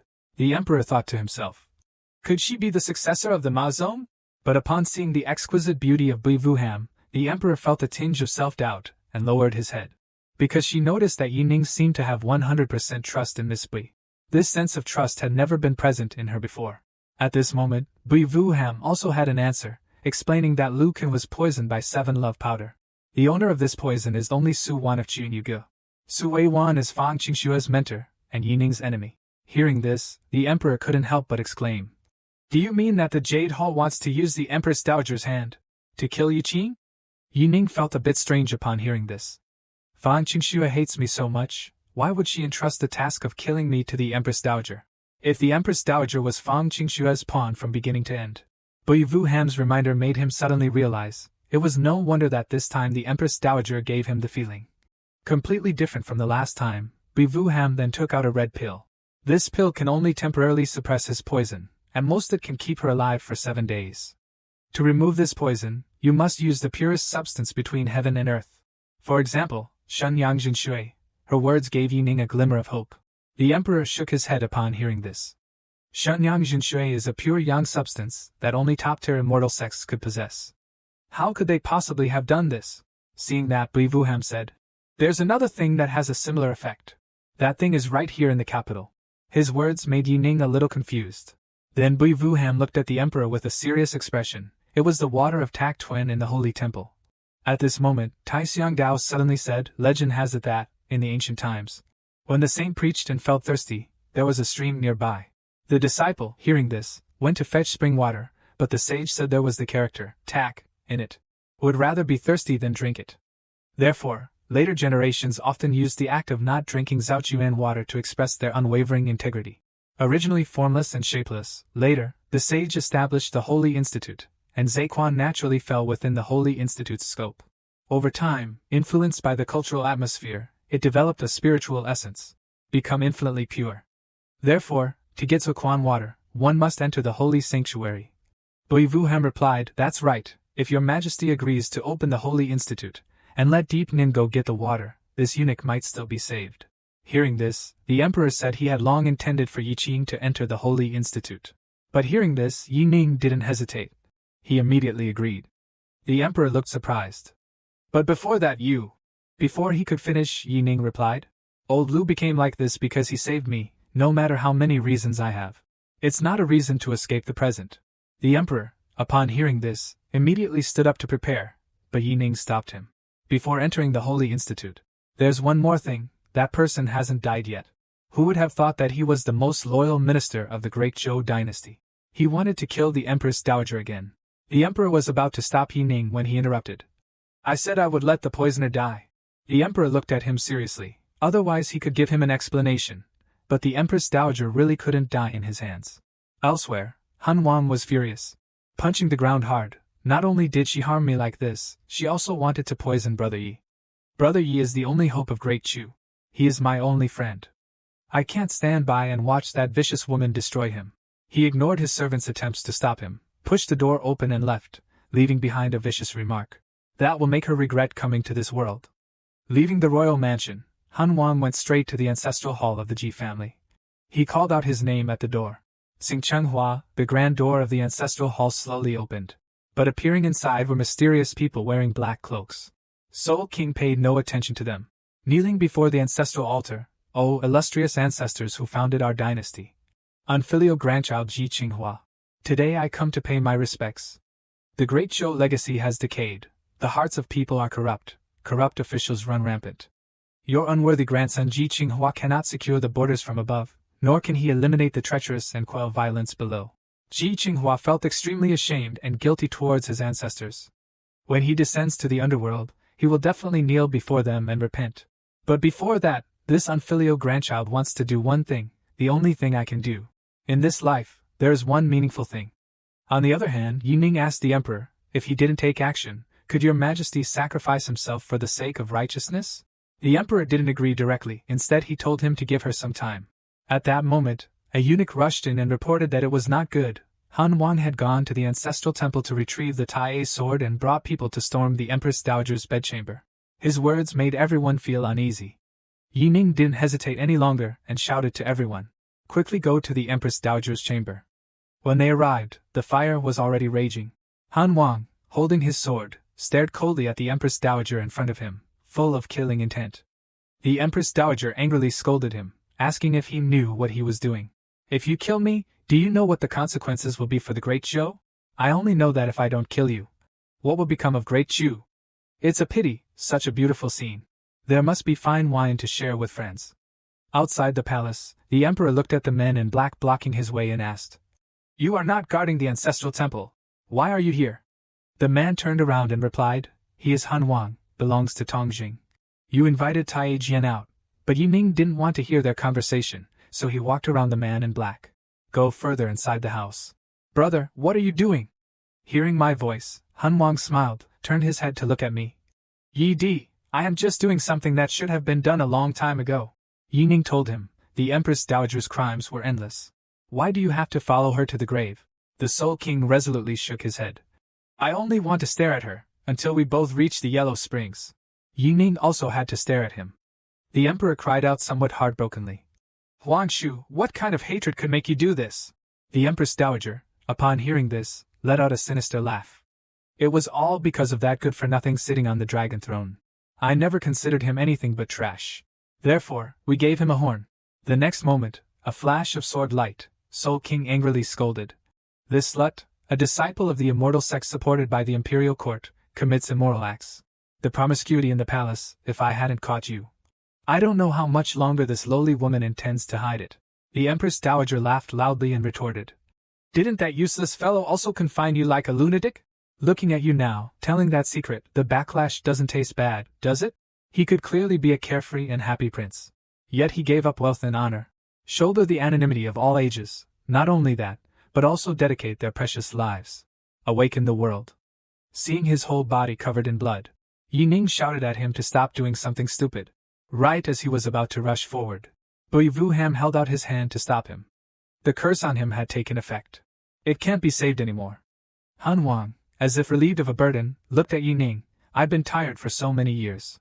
I have always lived in pain, but today I can finally be free. This is the only thing we can do for everyone, for our brothers. Right after that, he used the last of his strength. Tai threw his sword towards Yining. From now on, the royal family will have no more grievances. I will be in the Yellow Springs, watching you lead the Great Zhou back to its glory. His words made Yining unable to hold back her tears, and she vowed in her heart, I will definitely bring Great Zhou. Become the continent that person longs for. On the other side, a dark figure fled the fire. Just as he was about to leave the Empress Dowager's palace. Then, a foot stepped on it. Bui Vuham's cold eyes swept over the shadow. A meaningful smile appeared. The next day, Yining left with a gloomy face. After this incident, his hatred for Xianmen had reached its peak. If he had said before that he wanted to contribute more to the Great Zhou before he died than now, he wanted to completely exterminate this clan. Bui Vuham told him if he hated Xianmen, here's a little something to appease you. She then took a small glass bottle out of her sleeve. Seeing Yining's doubtful eyes, she explained that it was a strand of Fang Qingshua's spiritual soul. So it turns out the Empress Dowager was actually being manipulated by her. It's unbelievable. We meet again so soon. The little person in the bottle wasn't afraid at all, telling Yining that they would meet again for real soon. Bui Vuham smiled. She was truly confident. Then she exhaled a ball of golden breath. Fang Qingxue, who was originally calm and composed, was startled and exclaimed after seeing that group of golden light aura. Who are you? I don't recall anyone like you in the Imperial City, Bui Vuham said to her. Don't waste your effort. Even if you get my information now. Also had no chance to bring the news back to the main body. The next moment, the golden-colored breath suddenly entered her mouth. Fang Qingxue said, don't get cocky, wait until my true form arrives with the great immortal sex. This is the time you have to pay the price. What she said also made Yining grasp some important information. It seems that Xianmen has made a move. Bui Vuham reminded him that his time to enter the holy temple was running out. Her words made Yining realize, though he welcomed them to kill him. But Liu Lao could not help but save him. If this were the case, then, there was nothing left to do but move forward. At the same time, Fang Qingxue was horrified to find that one of her soul strands had disappeared. Because in her prediction, no one in this continent should have such strength. Very quickly, she found her face throbbing with pain. Her junior sister just happened to witness this scene when she stepped in. Then, she screamed her head off as if she had seen a ghost. Confused, Fang Qingxue turned her head and asked her what was wrong, after discovering that her junior sister kept staring at her face. Fang Qingxue doubtfully held up a mirror to look at herself. I only saw half of her face, even more terrifying than a hell demon. The fairy, once stunningly beautiful, had become an ugly creature that everyone hated overnight. To restore her appearance, Fang Qingxue sought out her master. She pleaded for her master's help, but he didn't seem to care. It's just a small curse. Panic what? Said while throwing out a talisman. Sticking it on Fang Qingxue's forehead, for a moment, Fang Qingxue felt a cold air spread across her face. Despair was instantly replaced by joy. Then, she hopefully asked the maid beside her to confirm. Check if my face has recovered. The maid's face showed a hint of fear. Not only did not recover, it seemed to have become even more serious. Master saw this, coughed softly twice, saying that Fang Qingxue hadn't performed well just now. Now it's officially starting. Fang Qingxue thanked her master for his kindness. But the woman scorned her, telling her to turn away and not bother her. Next, rustling sounds echoed in the room. Seeing the woman stop her movement, Fang Qingxue asked hopefully, Is my face healed yet? The woman didn't answer her question but took out a mask from the chest. This curse is a little difficult to break. Before finding a solution, put this on first. Then, a woman's scream rang out. Yining, I will chop you into 100 pieces. Elsewhere, Tai Xiangao expectantly said to Yining. He was about to enter the Holy Institute. He told him that he had never thought there would be a day he could enter the Holy Institute. This is also thanks to Brother Ye's blessing, Yining chuckled embarrassedly. If the Holy Institute weren't sealed by the immortal sect, with his talent, it must be very easy for him. He couldn't hide his excitement, and told Yining that, even without the seal, the Holy Institute wasn't somewhere anyone could enter at will. Since ancient times, only those of perfect character are qualified. The Emperor arrived at this moment. No matter how high the Holy Institute's requirements were, the two of them also readily agreed. Hearing her voice, the two of them also bowed respectfully. They should have waited for His Majesty to adjust his mood. But it is urgent, the Emperor smiled and replied, it does not matter. Instead of dwelling on the past, focus on the future. The urgent task now is to bring you to the Holy Sanctuary. The entrance to the Holy Temple does not exist anywhere in the world. It takes the consumption of national destiny to open it. Moreover, when sealing, Xianmen set up many traps inside, making the temple extremely dangerous. If you can't? Looking at her blushing face, Yining couldn't believe it for a moment. Could it be that he noticed me? Just as my eyes met Yining's, she turned her head away. This made Yining feel a chill. Thus, he became even more determined. Very quickly, the Emperor regained his composure and smiled, telling Yining that the party was about to begin. As the golden light in her hand flashed, the surroundings suddenly darkened. Next came a roar like a dragon. A golden dragon opened its wide mouth. He dashed toward them. But quickly it transformed into a small snake, only a dozen centimeters long. With a loud bang, a ray of golden light flashed. Only a pitch-black gate was visible. Boom.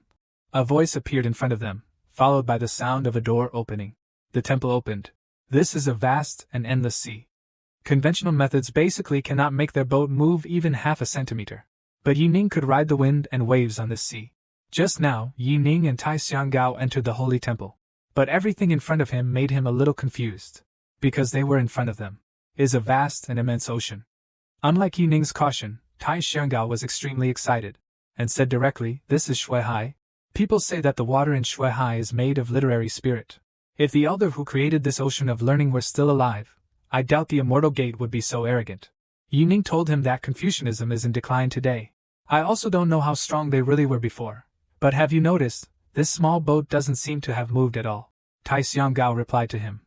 Shuihai has no waves, we need to use literary spirit to propel the small boat forward. He infused his vital energy into the small boat. But its movement speed was truly disappointing. So Yining patted his head and said to him, let me try. As the violent chi within his body gradually appeared, the small boat seemed to have a jet engine attached.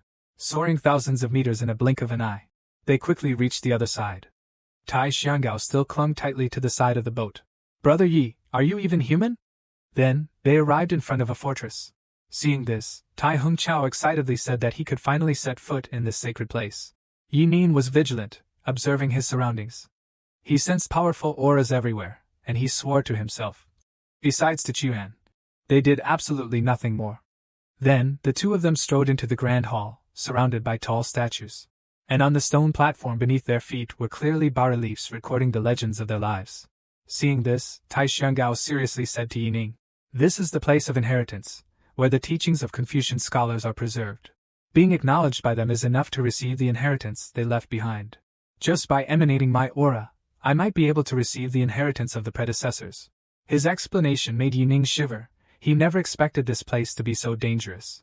At this moment, Tai Hongqiao ran to the nearest statue and prayed fervently, hoping to receive immense power. Then, he unleashed his literary aura, which quickly spread to each statue here.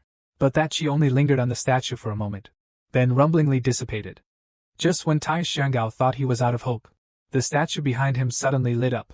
Feeling the current strength in his body, Tai Hongqiao was overjoyed. I have received recognition from my senior. Then, he excitedly grabbed Yining's arm. Baoan also tried. Unexpectedly, even though Xiao Tai was so capable, she only reluctantly received an inheritance. It seems that these seniors all have very high aesthetic standards. Thinking of this, Yining suddenly also wanted to try a little. But when he accidentally revealed his presence, she immediately sensed that she was being stalked like prey by a hungry wolf. He saw the golden light surrounding him. Yining only felt a burst of helplessness. I knew it, Yining is only in the inheritance land. Barely showing a little talent has caused a group of old monsters who have lived for thousands of years to scramble. To avoid drawing too much attention, Yining quickly retracted his supernatural powers. Others worry about how to become stronger, but he worries about becoming too strong. But he was always sad and couldn't understand. Tai Xianggao urged him to try it quickly, maybe he could receive a more powerful dino inheritance. Yining gave a wry smile, explaining that these were not the Dao he sought. He has his own Dao. There is no need to accept anything from anyone. After hearing Yining's wish, Tai Xianggao bowed 90 degrees. Sorry for my words and actions just now. Seeing that, Yining didn't explain further, continuing to go deeper inside. They still had a mission to do. Go quickly. After the two left, these great scholars commented that Yining was truly an arrogant young man. Only they didn't know what his outcome would be. And on a towering mountain peak, an old man with gray hair tried to remember. Who was the arrogant Yining? The man beside him told him that basically no one had ever received recognition from all those dignitaries before. No one would ever choose to decline an inheritance if they had the chance to receive it. He is the first one since the establishment of the Confucian sect. It seems that he might be able to receive the inheritance of both of us. Not necessarily. Leaving the temple, Yining and Tai Xianggao arrived at the foot of the mountain. That unattainable peak also made him feel that he had missed the power of a sage. It was unbelievable. Afterward, he and Tai Xianggao didn't exchange any words, simultaneously clasped their hands to show respect. As the two entered the next round, Tai Xianggao told Yining that Shushan has a total of 33,300 steps. From the moment we step onto the stairs, we must accept the challenge. If we cannot overcome it, we will be kicked down the mountain, lose the qualification. But if recognized by Shushan, one can take 1,000 steps at once. If one barely passes, upon waking up, one might only take 1 step. Hearing this, Yining patted him on the back and said that he didn't need to feel inferior. I trust you. Having said that, he didn't hesitate any longer. Striding toward the stone platform, the two saints who were silently observing Yining suddenly asked, How long do you think it will take this child to reach the summit? Wang Lao heard this and his face was filled with astonishment. You think she can definitely climb to the top of the mountain? If it doesn't work, I'm afraid no one can ascend Confucianism today. Old Wang, upon hearing this, did not agree, saying, Our Confucianism has declined to such a state, isn't it because of the stubbornness of the Qing brothers? Master Qing argued that I was being stubborn because I was right, while on the contrary, my elder brother had gone astray. Still want to argue with me? Wang Xiong didn't reply to him but curiously asked, Can this child distinguish right from wrong between us? Master Qing said to him that it was impossible. We are not easily swayed. The struggle between us has tormented us for countless years. How could such a junior disciple resolve our obsessions? Suddenly, Wang exclaimed in astonishment. The first hurdle this child has to clear is the desire for power. In the illusion, Yining wore an imperial robe, holding the jade tally. Now he has absolute power, he can do whatever he wants. And the first thing he did was order the eunuch to promulgate the first law. The emperor breaks the law. Yining's actions stunned the two great scholars who were waiting to see him make a fool of himself, treating him like a commoner. Very quickly, the laws he promulgated were enforced. Corrupt officials were the first to be arrested. And the fate awaiting them is the cold guillotine. Then, no matter what the criminal's relationship is with you, they were all beheaded one by one. This incident astonished the two onlookers, further confirming that Yining was courting death. Having cleaned up the mainland's pests, he issued his second imperial edict. Increase commercial taxes. When the law is enforced, the national treasury becomes abundant, significantly weakening the assets of wealthy merchants. Soon, the third and fourth imperial edicts were issued. The whole continent was in an uproar, for every imperial edict touched their interests. They cursed Yining as a tyrant. The other two people outside watching the illusion also became numb. It seems he is testing a cruel way of governing. Master Qing nodded and said, Indeed, we only see the perspective of the upper class. But it ignores the voice of the people, though it deprives a very small part of the people of their rights, it benefits countless families. When you have a large harem, will you maintain your true nature or fall into depravity during the decadent days? He could not escape just now. Yining entered the challenge of Shu Mountain, and the first hurdle he had to face was the temptation of wealth and power. Along with his enactment of laws, the people also had a prosperous life. Witnessing all of this, Wang Lao sank into contemplation. He didn't dare to imagine what the world would become in 100 years if his orders continued to be carried out. Master Cheng replied, It will likely be a prosperous age unlike any other. Unfortunately, he missed it. He oppressed nobles and merchants, as well as the cultivators he had angered. In the palace, Yining's eunuch couldn't help but advise him not to continue like this. The whole world is against you, Yining sneered. That is the world you see. In my eyes, you are not the only one in the world. Unfortunately, the beautiful world he always dreamed of never came true. On the contrary, under that invincible power, his kingdom quickly perished. Witnessing everything, both felt it was a pity. Unexpectedly, it ended this way. Master Cheng highly regarded Yining. Perhaps given more time, he could truly create the world that saints dream of. I have decided. If he can reach the summit, we will impart all that we have learned to him. Master Cheng heard this and immediately retorted. You, how dare you? He should receive my legacy. While they were arguing, Yining stepped out of the illusion. What surprised him was, this illusion is so real that, when he's in it, he remembers nothing about reality. But it seems that even in the illusion, he didn't lose his recklessness. Then, Yining turned around and looked back at the scene behind him. He didn't know how many streets he had passed through. The two people behind them announced the answer, 16,650 steps. This kid is a monster. Even I only managed to climb over 2,000 steps back then. Hearing this, Master Cheng raised his head proudly. He passed through more than 3,000 years in a single step. On the mountain, Yining quickly adjusted his state. Continuing towards the mountain peak, the next moment, the surrounding scenery became blurry. Soon, he felt something soft brush against his face. Then, a pair of small hands gently lifted his face up. When he finally managed to open his eyes, he blushed at what was protruding in front of him. At this moment, a gentle voice interrupted Yining's train of thought. Looking in the direction of the voice, he couldn't take his eyes away. Bui Nakham looked at him affectionately. She told him to quickly drink this bowl of sugar water, so Yining obediently took the small bowl that was handed to him. Without any hesitation, he drank it all. Then, he felt a surge of refreshment all over his body. This is the life he wants. My newly wedded concubine is so understanding. But why is there always an empty feeling in my heart that makes me want to do something reckless? And if Yining really had to choose a way to die? Then, Yining laughed wickedly and pulled Xiao Xian beside him closer. Come into the room with me. Witness it all. The other two wisely closed their eyes. But the strong curiosity could not be endured. This challenge is truly difficult. After 5 days of hard work, Bui Vuham finished the battle, panting, and said to Deep Nin with an annoyed look that he wanted to marry another wife. Yining immediately agreed. Many hands make light work, and he quickly found a new target. On their wedding night, he curiously lifted her veil with a stick. I saw the beautiful girl looking at me with clear eyes under her veil. This official had several beautiful wives. How crazy it will be, from the first wedding night. He didn't get out of bed anymore. Witnessing this scene from outside the illusion, the sage only felt stiff. Is this guy tireless? I'm not worried about him failing, but it might take him much longer to reach the summit. At this moment, Lao Wang interrupted him. This kid unexpectedly married another wife. This time, it seems to be the main wife. Along with the call. First bow to heaven and earth, second bow to the ancestral hall. Resounded. There was no joy on Yining's face. On the contrary, he looked exhausted and listless because of his excessive indulgence. Back in the bridal chamber, as before, he used a wooden stick to lift her veil, using words he had repeated countless times, to coax the bride in front of him. But when he lifted the veil, he saw her face in that moment. Yining jumped up in fright and agitation, shouting and asking her what kind of monster she was. A blush of red flashed across the beautiful bride's face. She asked him what he was talking about.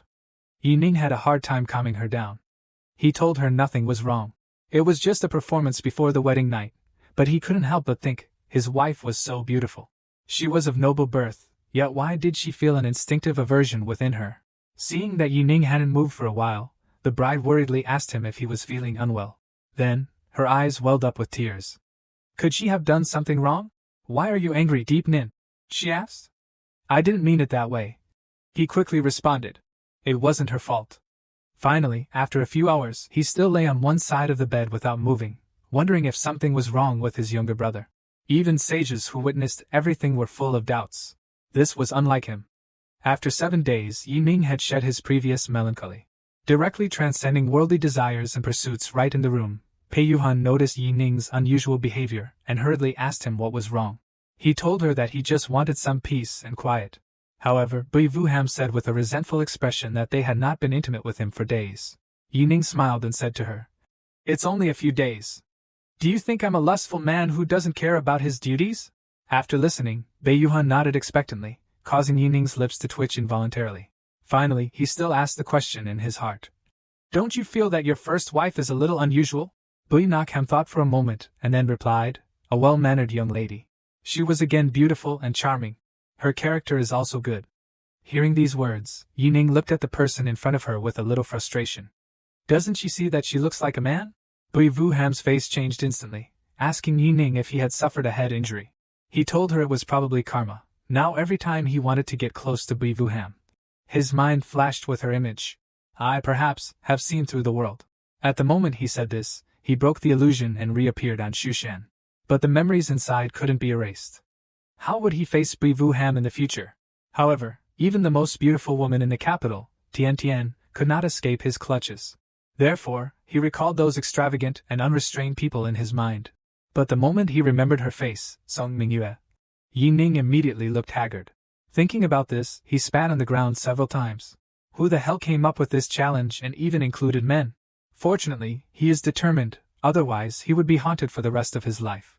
That Yining could pass the trial so quickly made the two saints a little incredulous.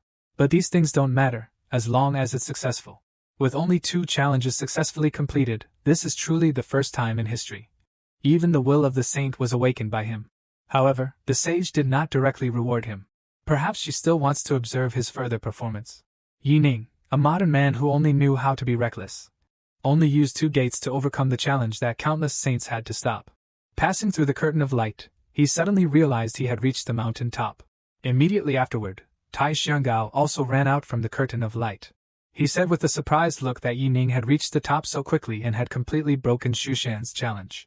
At first, he was trapped in the illusion, but he didn't understand why it suddenly disappeared. Without thinking, he knew it must be because he was too outstanding. This caused the entire illusion to collapse. His explanation also left Yining a little confused, though he didn't know what had happened. But we don't have much time left, we need to find it quickly. Reaching the exit of the Thief Spring Holy Institute, it had been 3 days since he left. The Emperor seemed a little distracted at this moment. At that moment, a voice suddenly echoed in her ear. Only the people along the road looked up in fear. That was Fei Zhou, the symbol of immortals. On the African continent, the disciples of the immortal sects were also astonished by the magnificence of the capital city. At that moment, a cold voice echoed behind them. Just a bunch of dry bones. Is there anything worth mentioning? Seeing the owner of the voice, they hurriedly flattered and greeted him. However, Fang Qingxue didn't even look at them. Yining, I will make you pay 10,000 times over. Inside the secret realm, Tai Xianggao exclaimed that it was indeed worthy of being the residence of Confucian scholars. So simple and elegant. Then, he suddenly pointed to a chessboard.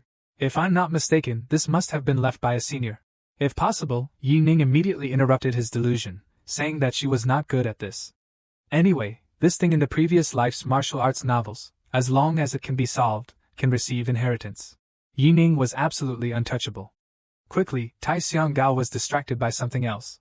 This must be the Daoquan, crystal clear cold. Indeed, it is holy water. Yining took out the small bottle that Ms. Bui had given him. According to her, this bottle can hold a lot. I don't know if it's true. The moment the bottle touched the river water, the surrounding river water frantically poured into the small jar. Yining hurriedly lifted the jar, still fearfully glancing at the river. He thought it would suck it all dry. It seems you were worried for nothing. After obtaining the Dao Twin water, they excitedly said that this mission was completed. It's time to go back. But after waiting for a long time, the surroundings remained unchanged.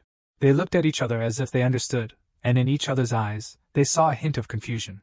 But very quickly, Tai Xianggao remembered that His Majesty had said before, that as long as one passes the Shushan trial, they can be expelled from the Holy Institute at any time. Hearing this, Yining cursed loudly that the little foolish monarch was truly unreliable.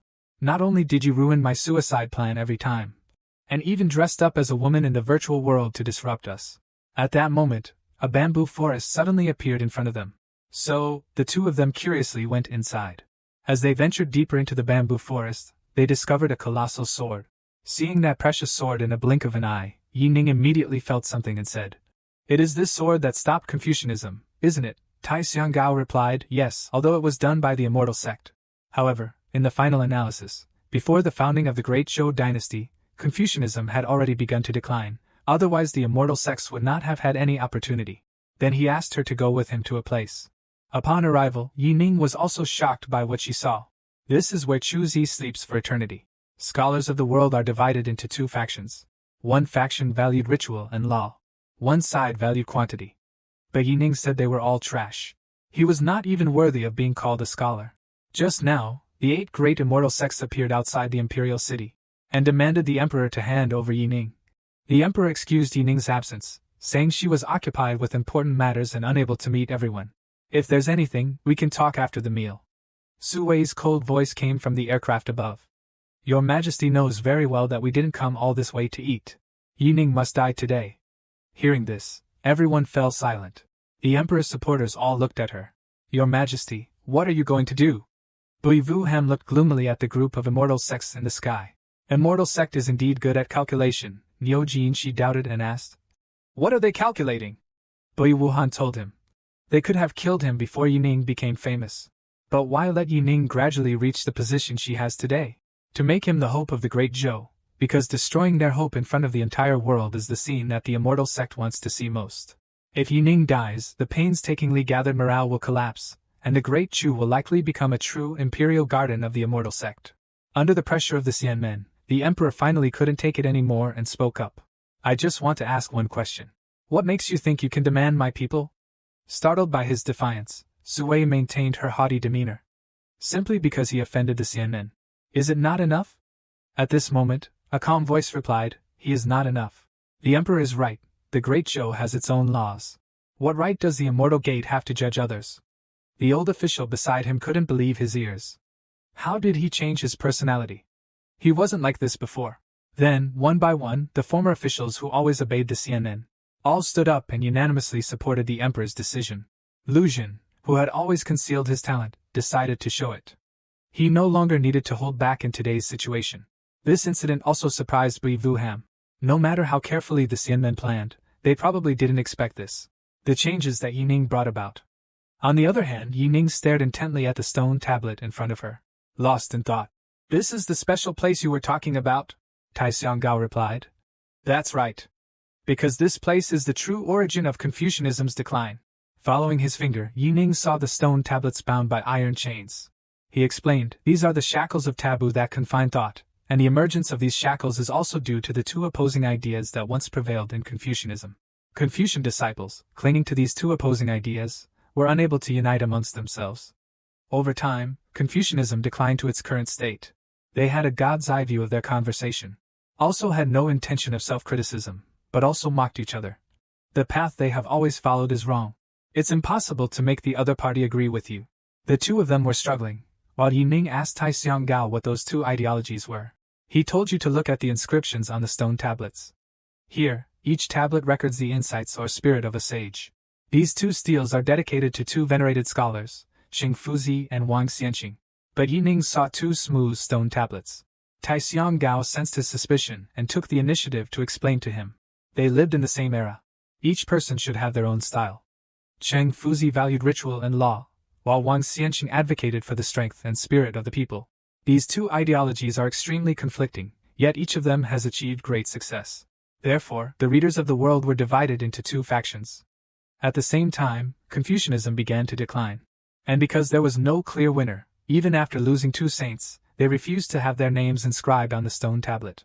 So Yining asked him, what exactly is this so-called ritual law? Is it something like the relationship between ruler and subject, father and son? It turned out that Qing Fuzi believed that everything in the world must follow its own inherent laws, which cannot be broken. If they are not followed, will not be tolerated in this world. His explanation also made Yining understand everything. He blurted out, this is it. To exist for 1,000 years, to extinguish human desires, is this truly worthy of being called a dark saint? His scornful words enraged Master Qing, and he vowed to teach me a lesson after he saw you. And Yining's criticism wasn't over yet. The so-called principles of loyalty between ruler and minister, husband and wife, father and son, what are they based on? What are they based on that the ruler wants the minister to die? Then I must die. If the king is tyrannical and immoral, is such a king worth being loyal to forever? If the father despises his children in every way, treating them like animals, does he still deserve to be called a father? A human is a human because they have humanity and human rights. The nature of things should be considered on a case-by-case basis, not like Master Qing, who stifles humanity from its very roots. His words enlightened Tai Xianggao. But what Mr. Wang desires is to use benevolence to influence everything in the world. What do you think, brother? What is the true Tao, after all? Is it stubbornly upholding the inherent laws of all things in the world? Still insists on pursuing righteousness and morality, Yining said to Tai Xianggao. The reason why we are human beings is because we have human nature and human rights. It should be considered case by case. And what you said, Wang Xianxing pursued the use of benevolence to influence everything. The more serious the mistake, shouldn't we use benevolence to transform even the most wicked people? Having a heart of tolerance and forgiveness toward all things is good. However, the superstition that all things can be subdued proves that he is a Confucian scholar with a decadent mindset. Yining's comment also made Mr. Wang, who was watching from behind, explode. At this moment, Tai Xianggao continued to ask, Zheng Fuzi and Wang Xianxing are both belittled by you to the point of being worthless. Is that a bit much? Yining told him that in real life, he, along with Xianmen in the 6 states, discussed righteousness. How can they be reformed if we talk about benevolence with barbarians who massacred our compatriots? Will our compatriots ever come back to life? Therefore, benevolence is self-cultivation. Instead of imposing on others, Tai Xianggao asked. So, what does brother you think people like us who read books should do? Hearing this, Yining immediately cheered up and replied. For words, try han hop not. Learning must go hand in hand with practice. The 2 people behind, after hearing this, immediately revealed surprised expressions.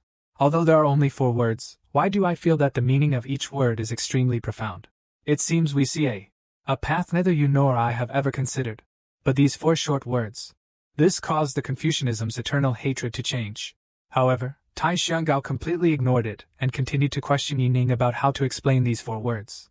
He could sense the implication, but he couldn't grasp its deeper meaning. Looking at the noisy scene around, Yining vaguely had a bad feeling but still patiently turned around to explain to Tai Xianggao. This is called unity of action and thought. Simply put, it's not just talk, but it must be done. To be honest, it doesn't really matter. What matters is that it must be done. Because as long as you take action, you can definitely prove right or wrong.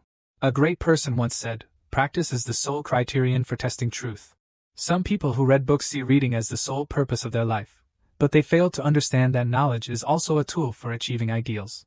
Talking without action is useless. Reading would become meaningless. Zheng Fuzi and Wang Xianxing are called Jiaxing because they possess noble virtues, and their talent in governing the country and bringing peace to the world. But their ideologies, after being tested in practice, indeed have many loopholes. Therefore, even a sage can make mistakes. It's a pity that they are always stubborn. It could no longer be concealed.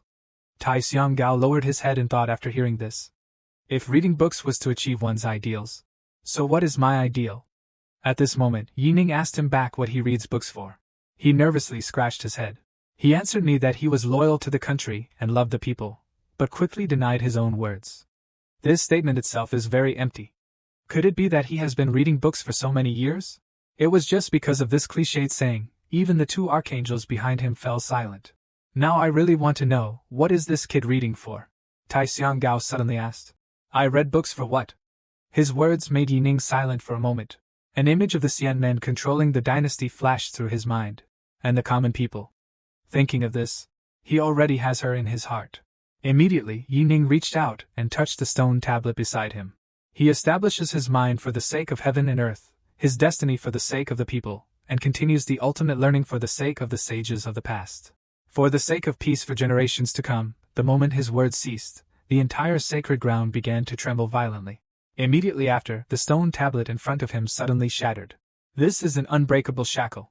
It has locked the future of an entire continent, locked the hearts of thousands of scholars.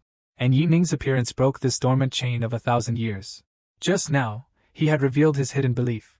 Immediately after, the stone tablet in front of them began to crack. And on that stone tablet was the heroic oath he had just sworn. Yining was still astonished by the scene before his eyes. Then the stone steel next to it also began to crumble. Under the bright golden light, only 4 large words remained, Ji Xing He. Yining, with a ghostly expression, asked Tai Xianggao what was going on. Tai Xianggao speculated that perhaps the 2 saints agreed with Yi Huin's view. His words sent a chill down Yining's spine. The familiar feeling of being stabbed in the back came back. Am I being forced to become stronger? It seemed to confirm what he was thinking. Suddenly dark clouds filled the sky. The thunder roared through the dark clouds. Tai Xianggao exclaimed, This is Ziqi Dong Lai, the scene of a saint's birth. The words you just spoke are actually saintly words, recognized by the saint's will. Yining smiled stiffly. As if in response to him, his voice suddenly echoed throughout the capital. Establish the mind for heaven and earth. Establish the destiny for the people. It is because of the previous sages that the profound teachings are passed down. For the sake of lasting peace, a purple whirlpool appeared in the sky. In a flash, violet light pierced through the clouds. He shone his light on you. Immediately after that, he felt a warm stream spread throughout his body. The originally calm atmosphere suddenly exploded, like a flame reaching 10,000 feet high, illuminating the entire night sky. Seeing Yining's transformation, Tai Xianggao let out a cry of alarm. Brother Yi, you have actually broken the Confucian seal. He has broken through to the Grand Master realm. The two assistant saints looked at Yining's back with comfort. Thanks to him, the struggle between us finally has an answer. The chains that have bound the Confucians for 1,000 years. It should also be cut off. In a flash, everyone instinctively shouted, "Cut!" Then Yining suddenly discovered, his body seems to be controlled by some force. Raising one hand high, he suddenly slashed it down in front of him. I don't know since when, tears had filled Tai Xianggao's eyes. Yiwen wanted to break free from the cage. Save Confucianism. For a moment, the literary aura filled the sky and swirled above the capital. Bui Vu Ham was also extremely shocked. This time, perhaps, is when the Great Chu welcomes change. The ministers suddenly stood up. We swear to live and die with your majesty. The people of Great Chu also refused to be outdone, shouting loudly to drive them out. At this moment, Wei Wentong drew the long saber from his hip. The prosecutor's office vows to die to protect the Great Show. At his call, the border soldiers simultaneously drew their weapons. The resounding sound echoed throughout the entire kingdom. The emperor stared at the immortals in the sky with bright eyes. Have you all seen? This is our Great Zhou's choice. Hearing this, Ziyuan's face darkened. Don't regret it, the old lady beside her asked with some doubt. Your Majesty has clearly been hiding for so long, why not continue to hide? Could it be that you think your accumulated strength can now deal with it? Because I have waited for the person I wanted to wait for. Yuan sneered. It's a pity you're too hasty. If it weren't for Yining, perhaps the Great Chu dynasty could have survived a little longer. Immediately after, she shouted. O immortals, today I must take Yining's life. Anyone who dares to hinder, kill without mercy. The emperor, without a hint of fear, held the heavenly sword in his hand. Then let's fight. The treacherous black dragon met the noble and majestic golden dragon. Who is strong and who is weak? Who is better just now? Facing the suppression from the immortal sects, hundreds of millions of divine citizens didn't retreat a single step. They all drew their swords in response. At the emperor's command, the heavy sound of iron hooves echoed from within the city. Tens of thousands of warriors charged out with long spears in their hands. The triumphant song resounded throughout the world, one word, war, lingering in their hearts. Even though they faced an enemy known as the Invincible Immortal, their hearts did not waver. With flesh and blood, they protected the people of Great Chu. The emperor sat on his chariot, standing before the grand army, commanding the people in the city to take refuge in the imperial palace. At that moment, 4 figures in white appeared before the Great Zhou city. Your Majesty is truly fortunate to have re-established the Tianlong Guard and the Xinji camp. It was a waste of effort. The story of Yining killing our people, this grievance should have an ending.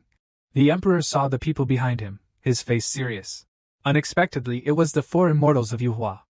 Pei Yuhan also felt surprised, because their realms are all below the true immortal realm. Also just a short step, one of the first 4 people said. He himself did not want to intimidate the emperor. The man beside him worried about the emergence of an incident. Advised Jimingwe to retreat first. Suddenly, a giant hand appeared in the air. If your Majesty wants to go, they may not stop you, but the others should stay. Along with the sound of the hand coming down, even the spies hidden in the continents were completely annihilated. Seeing the people of each continent being killed by the giant hand, the emperor shouted for them to quickly hide behind him. They didn't dare to touch her. Cician sneered. I gave you a chance. You don't want to go. Just as that hand was about to fall on the emperor's head, a giant sword tore through that delicate hand. Seeing the person arrive, Wu Huaxian first felt a little surprised. So he is actually a level 4 cultivator. Unexpectedly, beside the emperor, there was such a person. The woman softly spoke to the emperor, telling him to let the others leave first. I will stay behind to stop them. Emperor, don't hesitate any longer. He led everyone into the city gate.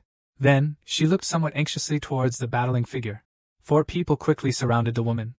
Do you really think you can defeat the 4 of us alone? The woman replied frankly. I can't defeat you, but I can take you all down with me. They all retreated several thousand meters after hearing that. He was afraid that she would do something drastic. But when he saw the silhouette of a woman running towards the city gate, a surge of anger rose from the bottom of their hearts. You really think this formation can protect your girls? Today I will break your city's formation, someone behind exclaimed. Impossible! This grand formation was bestowed by Emperor Taizu of the Great Zhou dynasty 1,000 years ago. No one can break it, the man replied to them. Daizhou Taizu is no more. The formation has also weakened. Previously, we couldn't break through the enemy formation. It doesn't mean it's impossible now. Immediately, the four of them combined their unclean powers. With a roar like a dragon's, a colossal dragon exuded an aura of destruction. Appearing mid-air, immediately after, the black dragon opened its mouth wide, bit into the yellow formation. Bui Vu Ham immediately understood their intention. It seemed they were planning to gradually deplete the power of the grand formation. If no one in the city presides over the great formation, breaking the formation is only a matter of time. Here, Yining was still lost in the sword she had just unleashed. I don't know what I've done to stir up such a commotion. At this moment, a brilliant light suddenly shone in the sky. Tai Xianggao excitedly called his name, telling him to look. That was the Wenxiu star in the sky. Confucianism has finally been restored. The 1,000-year-old seal of the Confucian school has finally been lifted today. At the same time, Wu Huasi Xian also realized the sign of Confucianism's revival. And in that light, a dark shadow slowly descended. A giant ruler engraved with the words Wentian fell into Yining's hands. At that moment, a voice called out from behind him. Since you have been acknowledged by the Wentian ruler, from today onwards, you are the master of this holy temple, the teacher of all scholars in the world. Yining was sure she was the most tragic protagonist in history. It is clear she wants to die, but has grown stronger and stronger, not only breaking the 1,000-year shackles of Confucianism, and received recognition from Confucius. Right as he was wondering who the two old men behind him were, Tai Xianggao said with a happy face, "This is Cheng Fuzi and Wang Xianqing." Mr. Wan listened, looked at him gently and said, "Compared to you, we are truly ashamed of the title of Asian saint. The future of Confucianism rests upon your shoulders." Before Yining could speak, Cheng Fuzi interrupted him, telling him not to refuse. They were just two fading souls. I just want to pass on a few things to you in this final time. Their vital energy suddenly surged, and then a beam of light flashed between Yining's eyebrows. Seeing this, Cheng Fuzi repeatedly said 3 times, "Good, it seems you have already received the mark of Wenku Xing. That would save a lot of trouble." Before Yining could understand what was happening, then she suddenly discovered her clothes had changed at some point. He hadn't even had time to examine it closely when it returned to its original shape. Cheng Fuzi explained, "This is called the Star Spirit Mansion. From today onwards you will be protected by the masters. No evil can enter." Hearing that, Yining broke out in a cold sweat. My God, could it be that I've become even stronger? Seeing this, Mr. Wang also took out a pagoda. "You can take this too. This might be useful to you." Hearing this, Yining quickly waved his hands in refusal. But the pagoda seemed to have a lint in. It burrowed into his sleeve. Seeing this, he quickly grabbed it. "Don't let him take another step." Seeing his reaction, they looked at each other and laughed, finally able to rest assured. "Kid, the path you have to take is much longer than both of us. One day, you will achieve your ambition. The Taoist sect is counting on you." After saying that, he didn't give Yining a chance to hold him back. They disappeared on the spot. Yining looked in the direction they left with a desperate expression. "Thank you so much. This makes him stronger like this, because he can totally feel it. He is truly a bit stronger than before. The only question is whether Xianmen can withstand it." Outside the Holy Institute, the Black Dragon frantically devoured the protective layer's energy. The soldiers guarding the city finally couldn't hold back and pleaded, "Your Majesty, please allow us to go into battle." The Emperor said to them, "Even if you go outside, you are just like moths flying into a fire. It only adds to the meaningless sacrifices." Fan Qingxue saw this scene, gave a cold laugh. "Look carefully. Only you are fighting, while that criminal Yining has already fled. Why haven't you stopped?" "For a coward. Is it worth it?" The guard on the wall yelled. "Get her out of here!" Immediately afterwards, a powerful arrow shot towards her. But their attacks were ultimately useless. On the other side, even though the bridge operator was drenched in sweat, but still controlling Hylan, continuously attacking the Grand Formation. Seeing the protective shield wavering and about to break, the people in the city started to panic. At this moment, the Emperor led countless soldiers. He strides towards the city gate. Immediately after, she drew her sword and raised it high into the sky. Preparing for a deadly battle, the fourth immortal poured all his strength into the fight. Following his roar, the shattering sounds of the protective shield breaking echoed repeatedly. Next, Each and every disciple of the Xian men flew out from the Xianzhou. Suddenly, Fang Qingxue stared in one direction. Only beams of light appeared in the sky. The next moment, beams of light engulfed Xuezi. A majestic voice echoed through the air. For heaven and earth, establish a heart; for life, establish destiny. This is the ultimate teaching passed down from the sages. For the sake of eternal peace, all the students looked up at the sky. Try to smell it, I can feel the literary spirit in my body responding. They soon reacted. Confucianism has indeed recovered. Lu Xun felt the surging energy in his body, a rapid heartbeat. Could it be him? The emperor's eyes were brimming with tears at this moment. It must be him. Then everyone looked up at the sky. He has returned. If deep down everyone hides a sharp sword, then Yining is the one who can awaken those precious swords. Just now you broke Xingyuan's seal. Appearing in Dazhou, sensing that familiar aura, a Xian gnashed his teeth and said, "It seems the Confucianism survivors are courting death. Unfortunately, no matter what era, then Confucianism also cannot save you." Then, he stood up and flew into the air. Only a figure emerged from the layers of terrifying clouds. Yining glanced at them with the air of an emperor. "Try and see." That immortal, upon seeing him, trembled. He asked him loudly who he was, because from him he sensed an extremely terrifying power. Similarly, after seeing Yining's figure, everyone excitedly shouted, "Lord Chancellor! You're back! It's Master Yi!" It turns out he didn't abandon us. The atmosphere of despair at the beginning suddenly became enthusiastic thanks to the appearance of Yining. The immortal being confirmed it to him once more. "You are Yining, aren't you? He looks the part. But you alone cannot defend this city. It's an illusion." Witnessing everything, the young emperor hurriedly shouted, "Quickly go and help Yi Kang!" But Yu Han suddenly appeared behind her. The empress said that she didn't need any help. Before the emperor could retort, she gestured for everyone to look up at the sky. Only Yining's whole body was glowing golden. Dishing faced the 4 giant hands that were attacking him. "Do not avoid." A loud bang echoed, and the 4 immortals of martial arts were all knocked back. They looked incredulously at the center of the vortex. "What exactly is your treasure that can reflect the attacks of the 4 of us?" Yining looked at them with cold eyes. "Useless things. So I still had some expectations of you." The leader refused to be outdone and retorted, "You're only acting tough because of your treasure. You can protect yourself. How can you protect others then?" Hearing this, Yining coldly said, "Shameless!" Then, she turned into a golden light. Passed them by. "He exudes a powerful sense of righteousness." For a moment, they couldn't believe their eyes. He was a grand scholar, but they quickly dismissed this answer because even a grand scholar could not possess such awe-inspiring righteous energy. Could he have reached the level of a semi-saint? But Neo-Confucianism has just been liberated. How could it cultivate such a monster in the blink of an eye? Thinking of something, Xian's face became serious. "You broke the seal of the Confucianism school." Lady Quan Na Kak suddenly understood everything.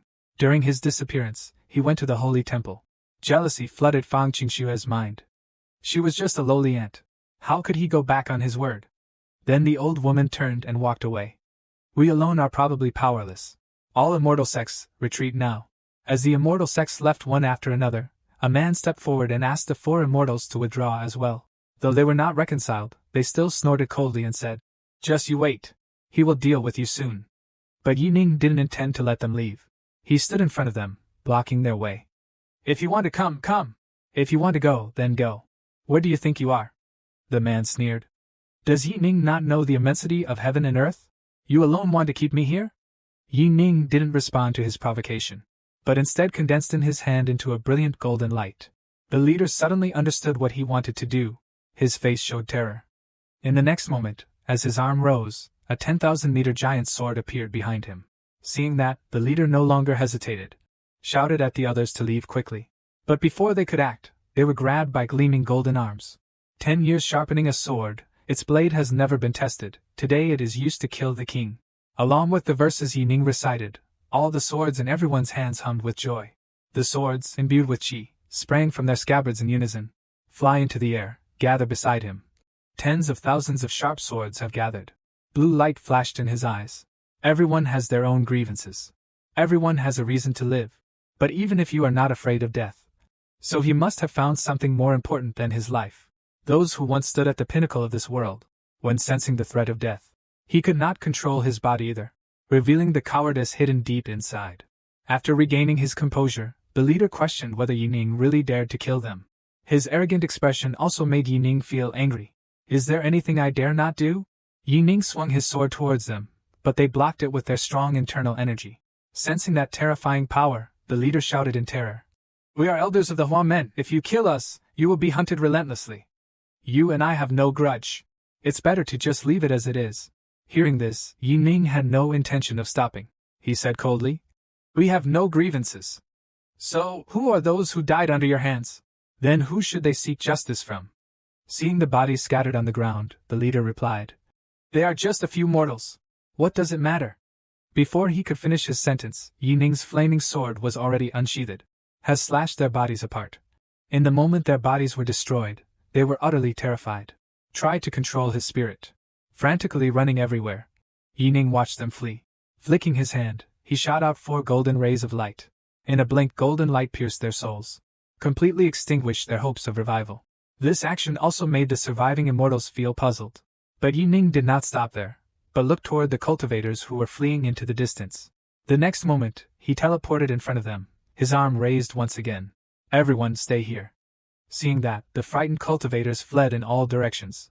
Just as the sword was about to strike down, a furious roar resounded throughout the world. Immediately after that, a giant hand appeared in front of him. But there are 13 such huge hands, Bui Vuham said in surprise. The heads of the 13 sects of the Immortal Gate are all working together? The emperor, upon hearing this, was worried, and only wanted to kill one person. Even the patriarch of the Xianmen sect has emerged from seclusion. The real bodies of these old monsters didn't arrive. Perhaps they sensed a breath that could threaten Xianmen. So it transformed so fiercely. The guards behind her hurriedly asked her what to do now. Bui Vuham replied, Currently there is only one way. Unless someone can control the situation and recreate the Quap Tien Tran. But with the current situation, there is only one outcome. Bei Yuhan looked towards the emperor. Your Majesty, even with the protection of national fortune, once the capital is wiped out, Your Majesty cannot avoid death. It is better to take advantage of this moment. The farther the better, the emperor said bluntly. He would not run away. The general also stepped forward to persuade her. You are the future of the great Zhou dynasty, the immortal man. Emperor Huangdi shook his head after listening. If the capital falls, then the great Zhou will cease to exist. If you can't protect the lives of the people, what's the point of talking about the future of the great Zhou dynasty? Lu Zhen stroked his beard in agreement. I will also certainly live and die with the great Zhou.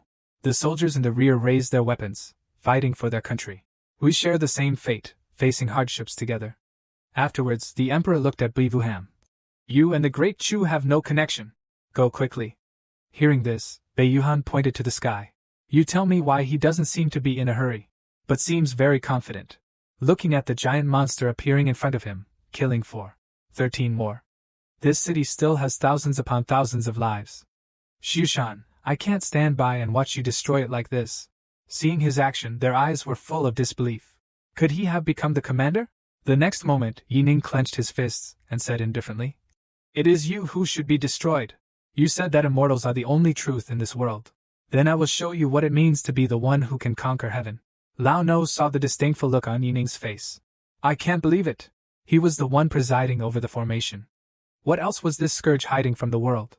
His domineering demeanor also brought tears to the eyes of hundreds of millions of people in the Dechu dynasty. It's Master Yi, must be able to repair the great formation. Protect Great Zhou. Those giant blue skulls stopped. Then it turned into black fog. Unexpectedly, you are the one presiding over this formation. It seems I cannot spare you. Not only will you die, but this city must also be buried along with the dead immortal sect disciples. The Tao of the immortal sects is the heavenly Tao, yet you martial artists dare to defy heaven. Today, I will make this city disappear from the world, Yi Ning said coldly. What a bunch of arrogant fools! You really think that destroying this city will also destroy it? You really think that if the city is gone then, will Great Zhou perish as well? You are wrong. From beginning to end, the thing maintaining the great formation is this city. The city remains, the formation remains. As long as the people in the city remain, the formation will never disappear. That is the power of mortals that you have always despised. A stream of golden light painted from the petals, illuminating the pitch-black sky. Despite feeling uneasy, the dark figure still arrogantly said, You puny insects, dare to defy the mandate of heaven. Next, a golden brush appeared in Yi Ning's hand. Then he swung his arm, releasing 2 streams of ink. A single character, Rin, vast and grand, fills the entire sky. You think you are the only god. Do you know that people can overcome the heavens? Witnessing this scene, the dark figures, who had been sure of victory, began to panic visibly. Fellow cultivators. With all his might, he was determined to kill this little brat. Yining showed no fear at all, calmly replying. They were so foolish. The next moment, scorching energy engulfed them. The unbelievable black shadow yelled. How is this possible? Before he could finish his sentence, he vanished into thin air. In a flash, cheers erupted from within the city walls. They cheered for Yining. Savoring the taste of victory, Emperor Huangdi looked at him with a gentle expression. Yikon always surprises others. Unexpectedly, in just a few short days, he had become so powerful. Bu Yuhan laughed and said, It is indeed very strong, but this power is only temporary. He is only temporarily transferring the power of the immortal tribulation.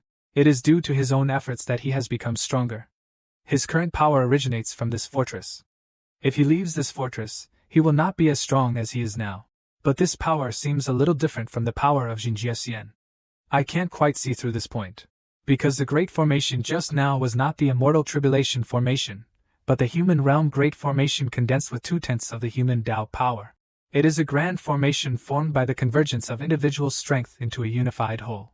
Seeing Yining return safely, the emperor quickly stepped forward. If it weren't for you, the Great Chu wouldn't know what would have become of it.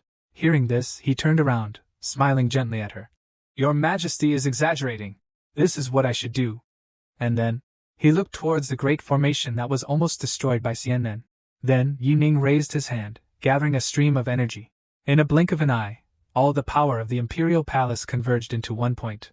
Along with an ear-splitting bang, the defensive formation, already in peril. He became even stronger. The light instantly stopped the Xianmen who was about to take the opportunity to escape. The next moment, the sound of Xianzhou colliding with the golden light rang out. Only Xianzhou exploded in a blink of an eye. Seeing this scene, the people were overjoyed. Lord Yi had restored the grand formation. The formation could protect them again. Yining looked at the people in the city cheering and said in a loud voice, The strength of every citizen of Dezhou will make the grand formation even stronger. Not only are we protected by the great formation, but we must also learn to protect others. From today onwards, the Holy Institute will be open to readers. Anyone who is qualified can enter the sacred monastery to practice. The man who was once not worthy of Xianmen's attention. Now it has become Xianmen's worst nightmare. The moment Yining severed his hand. From deep within the sacred mountain, a tragic scream suddenly echoed. The elders' faces all changed. This is the voice of the sect leader. Right after that, they rushed towards the sound. Only a man was seen kneeling upright on the ground. Looking at his right hand trembling uncontrollably, Zhang Jiao gritted his teeth. The elders who rushed over all looked surprised. This name seemed to have never been heard before. Could it be a newly emerged demon leader of the Ma sect? The chief instructor snorted coldly. It's normal that you don't know. Anyway, before that, I was with the sect leaders of 12 other sects. Hearing this, Elder Jin Kyobu said, Do you mean that the heads of the other 12 sects are also injured like you? At first, it was thought to be just a mundane, ordinary ant, but unexpectedly, it nurtured a tiger that brought about disaster. Yining could not stay any longer. He must be killed quickly, inside the Imperial Palace. The Imperial physician was pouring spring water into Lu Kan's mouth. Not long after, Lu Jin opened his eyes. Seeing him wake up, Yining rushed over. How do you feel? Lu Jin stared blankly at Yining's joyful face. When he realized it was really Yining, he immediately became dumbfounded. Master Yi, I thought I would never see you again. Bui Vuham, hearing the noise in the room, gave a faint smile. He was capable of protecting himself. Perhaps it's time for us to leave. Outside the procuratorate, Wei Wentong escorted a woman inside. The surrounding crowd was overjoyed because she was a member of the Xianmen. Looking at the woman's relaxed and composed demeanor, Yining asked her who she was. Hearing this, the woman calmly replied to him. Indeed, noble people are forgetful. Her voice also made him feel a bit familiar. This voice, Yining called her name in surprise. Fang Qingxue, what are you doing? Someone, remove her mask. Fang Qingxue, who had been resigned to her fate, suddenly shouted. How dare you! Wei Wentong had no intention of stopping, and continued to reach for her mask. For people of your immortal sect, what is there that I dare not do? The moment the mask was removed, Fang Qingxue panicked. Close your eyes. For a moment, the hall of the procuratorate became quiet. Fang Qingxue asked Yining with lifeless eyes. Are you satisfied now? Yining asked her why she had become like this. His words immediately touched her weak spot. She sneered. Why did we become like this? Is it not thanks to you? Yining spread his arms. From beginning to end, everything was caused by you.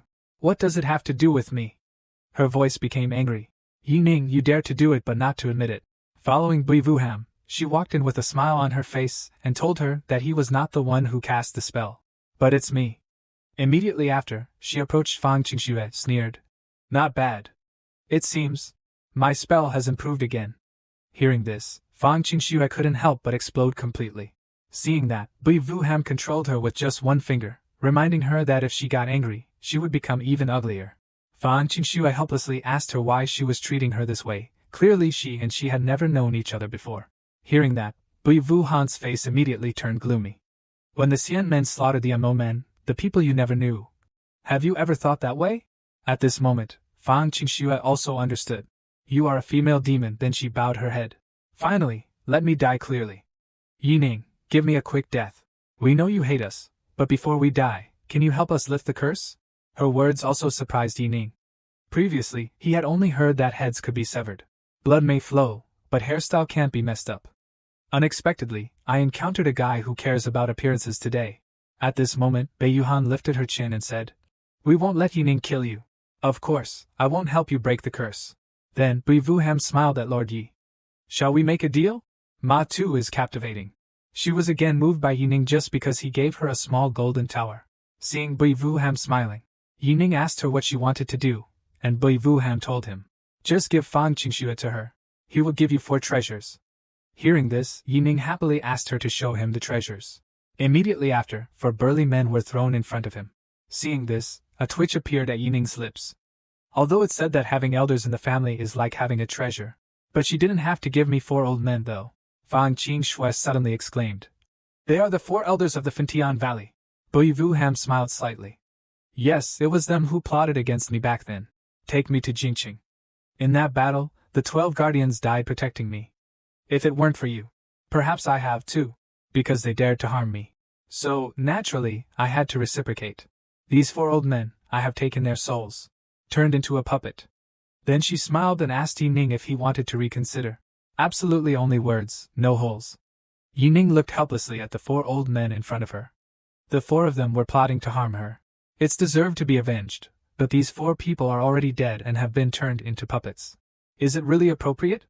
Beiyuhan signaled him to rest assured. The things she did compared to him slaying 13 supreme sect leaders. Not even worth mentioning. Right now, among the cultivators, he is the number 1 demon.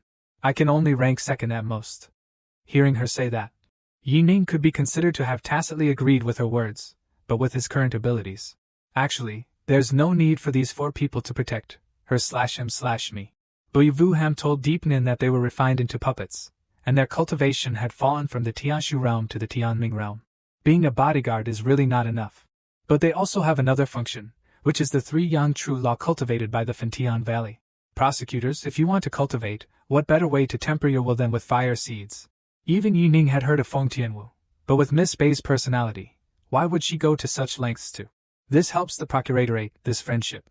Perhaps, thinking of this, Yining seriously said to her, Sister Pei did this. This makes me feel very bad. She said to him, if you really feel bad, then agree to one thing with me. If we need to later on, take this small tower with you to help us. He immediately took out the small tower from his chest. Yining remembered that Wang had put it in his chest. Then he directly brought the small tower in front of her, if she liked. Then give it to her. Bui Vuham asked again. Do you know this is a treasure? The value of the 4 fire seeds cannot compare to it. But Yining didn't hesitate at all, and said, As long as Bui Tai likes it, just take it. After all, this thing is so powerful, keeping it by my side will sooner or later backfire. Bui Vuham silently cursed. What an idiot! This is the Jinma Ta, the very thing the Mo Dao has been searching for countless years. But he said as long as she liked it. Thinking of this, she waved her hand to refuse Yining. You don't have to give it to me. I think being by your side is where it belongs. Her words left Yining speechless for a moment. He saw Beiyuhan looking at him expectantly. If one day we need, come and help me. Yining put her right hand on her chest and declared, if one day she needs it. Even if 1,000 mountains and 10,000 rivers stand in our way, we will definitely arrive.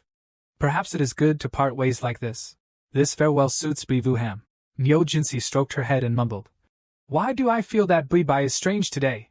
Wei Wentong complimented him on his perceptiveness. It was already very good, and so Yining saw Pei Yuhan off from this place. But a strange emptiness rose in his heart. Clearly, his top priority was to die, so why did a hint of attachment to this world seem to arise in his heart?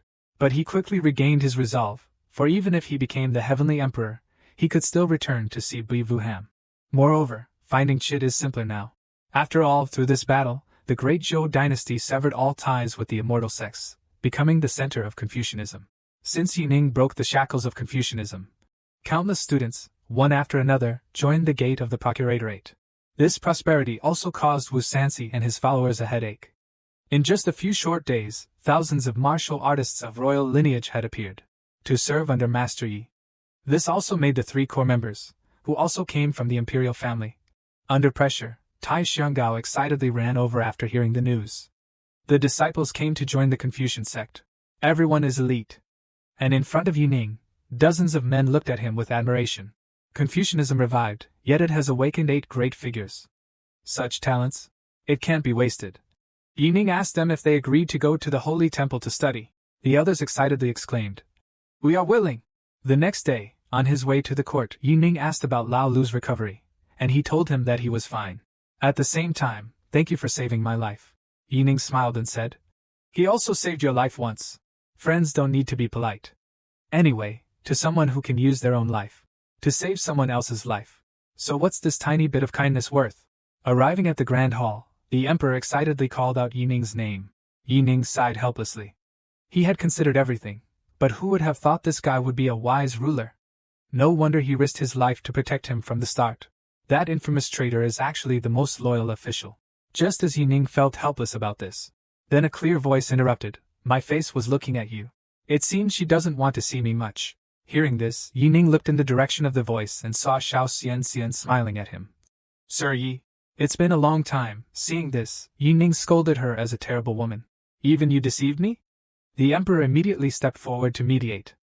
"I tested you before that. We are wrong. Let me introduce her to you again, Xiao Xianxian, nominally the courtesan of Chun Feng Lu. The true identity is the master of the secret intelligence agency." Hearing this, Yining immediately understood.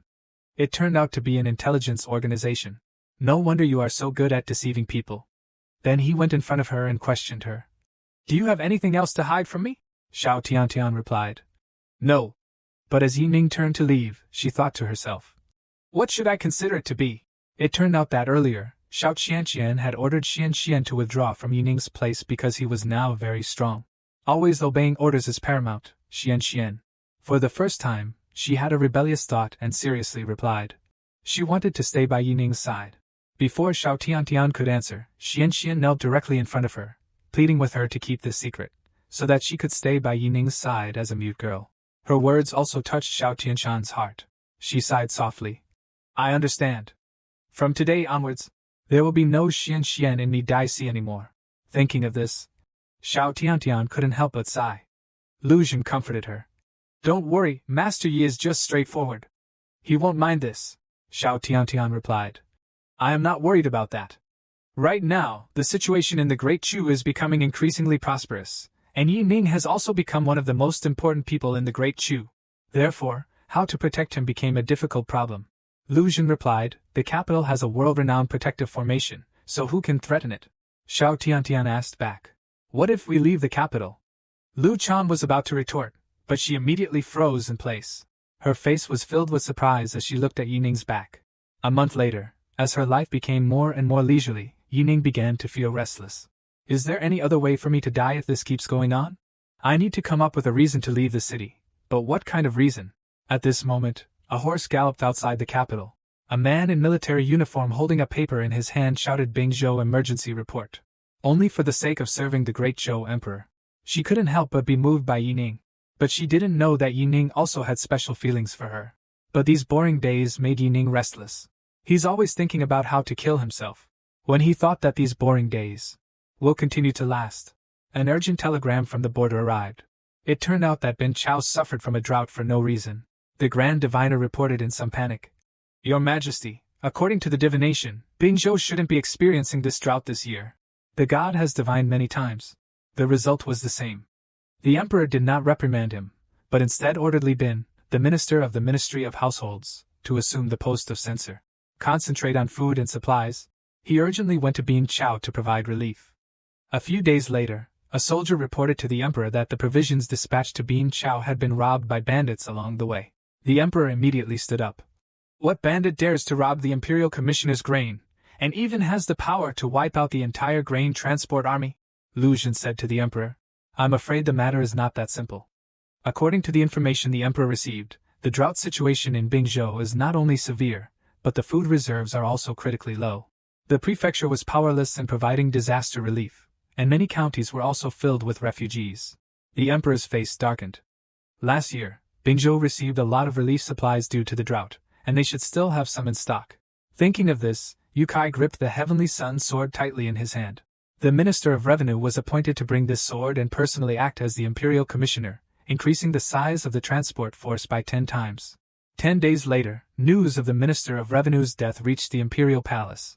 Not only were the provisions plundered, and the entire escorting army was completely destroyed. As for this Heavenly Two sword, it was safely returned. However, the prefect of Bingzhou, Xian, used the excuse that aid could not arrive in time. To shirk all responsibility, the emperor soon calmed down. People in Binchao are afraid they will soon lose control. And in Binchao, those who respected the Lai family, Ta Xian and the head of the Li family gathered together to celebrate the success of this action. And all of this. It was all a plot by Wu Huamen against Yining, because in their hearts, Yining was a good official who cared for the world and would definitely come to Bingzhou to see the situation for himself. And when Yining left the city, that was also their only chance to eliminate him. In the imperial palace, the young emperor vehemently opposed the request that Yining made. But he insisted that this was a blatant conspiracy. They were targeting Yining, but the young emperor wouldn't listen. He flatly said that if Yining left the capital, he would certainly be assassinated by the Xian men. At that moment, Yining looked determined, replying that if she didn't go, would His Majesty still want to send someone else to their death? Hearing Yining's reply, the emperor didn't know how to refute. So Yining sighed and smiled, telling him that disaster relief was indeed not within the jurisdiction of the censorate, but the drought in Bingzhou was originally caused by himself. If Yining doesn't go, will never end. The court worked hard to find young, enthusiastic talents who want to contribute to the country. Could your majesty bear to watch them go to their deaths? Yining's words caused all the officials in the court to look at him. Lu Xun said she understood Yining's feelings, but the great Chu could not lose him now. If something bad happened to him, what would their court officials do? Yining did not directly answer his question, but calmly recited 2 lines of verse. Praying for the country's benefit, life and death matter little, why avoid misfortune and seek fortune? Hearing that, everyone understood and no longer tried to persuade Yining. Instead, they supported his decision. The little emperor somewhat petulantly asked Yining if she would listen to him. The emperor's unexpected tenderness gave Yining a headache. This guy is truly impossible to deal with, thought Yining, sighing. But he quickly dismissed those random thoughts and frankly said that a true man in this world has things to do and things not to do. Seeing Yining's resoluteness, the young emperor had to give in. Grant him a heavenly sun sword. Seeing the sword is like seeing the heavenly sun. Granting Deep Nin's supreme power after entering Binchao. Then, he immediately mounted his horse and galloped towards Bingzhou. The young emperor stood anxiously on the wall. Seeing Yining disappear, Jiangdi's voice suddenly echoed behind him. Is your majesty still worried about Minister Yi? The little emperor laughed heartily and said, Until now, I could only watch him charge into battle, but could only help him a little. Jiang Yi, after hearing this, held the little emperor's small hand and sighed, towards such a noble person. To dedicate himself to the country and sacrifice for the people is his pursuit. The little emperor blushed and lowered his head. My initial dream was to revive the great mass, but now I only want to catch up with him. Jiangdi looked at him seriously and said, Your Majesty, have you ever considered using marriage to get closer to Master Yi? The little emperor was about to say something when he suddenly woke up. A monarch. She appeared in women's clothing for the first time. He was blatantly violated by Yining's contemptuous gaze. But that emperor not only didn't feel uncomfortable, and he was secretly pleased that Jiang Yi, understanding his intentions, had voiced his unspoken thoughts. The generous emperor offered him to me, but the little emperor repeatedly refused. I am the emperor. How can I marry him? Besides, that dead dog Yining. You never listen to what I say, think about it. The arrogant emperor turned his head away. Jiangdi stood to one side and said with a smile, I hear there are many girls. She dreamed of marrying Yi Dairen. Moreover, don't you remember what the former emperor said before he passed away? It turned out that before the Xiandi passed away, his greatest wish was to find the man can sincerely entrust it, so the bloodline of the Ji family can be passed on. Thinking of this, Jiang Yi teasingly asked the emperor if she wanted to pass on the family line with another man. No, the little emperor refused and said, if it's Yi Ning then. It's not like it's impossible, Jiang Di muttered. At least yesterday His Majesty tested Yi Ning's character at the dinner party. Right, the emperor panicked as soon as he was caught. It turned out that before Yi Ning left, the court held a farewell party for him. However, Yi Ning was enthusiastic about everyone, but cold to the little emperor. The little emperor, pushed aside, couldn't help but clench his fist. This fellow was always like this. If I were not the emperor, would his attitude towards me be any different? Later Yi Ning quietly left the party, went to a pavilion to enjoy the cool breeze, and didn't expect that during this time. Yi Ning sighed, saying he was reluctant to leave this place, but soon after, he felt much more comfortable. After all, when one becomes the heavenly emperor, he could still go back and visit them, he thought. Yi Ning couldn't help but shout Xianji excitedly. He reached out to the side and called for another jug of wine. Immediately, a new bottle of wine was brought. Take the wine jar. Yi Ning smiled and replied with thanks, but immediately after, a faint fragrance wafted over. The familiar scent made Yi Ning turn around. A stunning woman was approaching.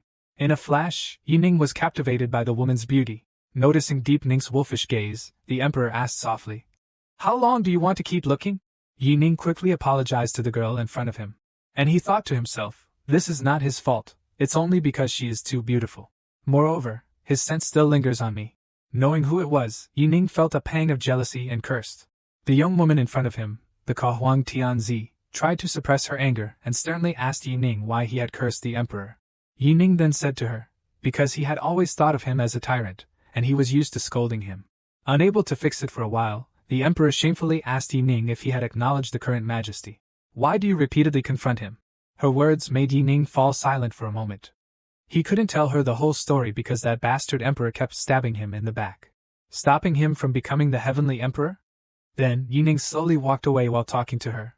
Yi Ning, I'm not targeting him. It's just that I feel it's unfair. Then I will target everyone in the world. Then Yi Ning got up and bid farewell to the beautiful young lady, having gotten the answer he wanted. Tianzi's eyes also softened considerably. At that moment Yi Ning, who had been leaving, suddenly turned back, looked closely at the young lady's face, and wondered, why do her eyes look a bit like His Majesty's? Tianzi quickly waved her hand. Don't joke like that, Master Yi. How could I be like His Majesty? Moreover, how can a woman be the emperor? Yi Ning smirked to herself. Who says women can't be emperors? Who would have thought? The emperor, who stands above 10,000 people, is a woman. The reason is simply because the court has never had a precedent for a woman to participate in government and handle state affairs. But Yi Ning said directly, who says women can't be emperors?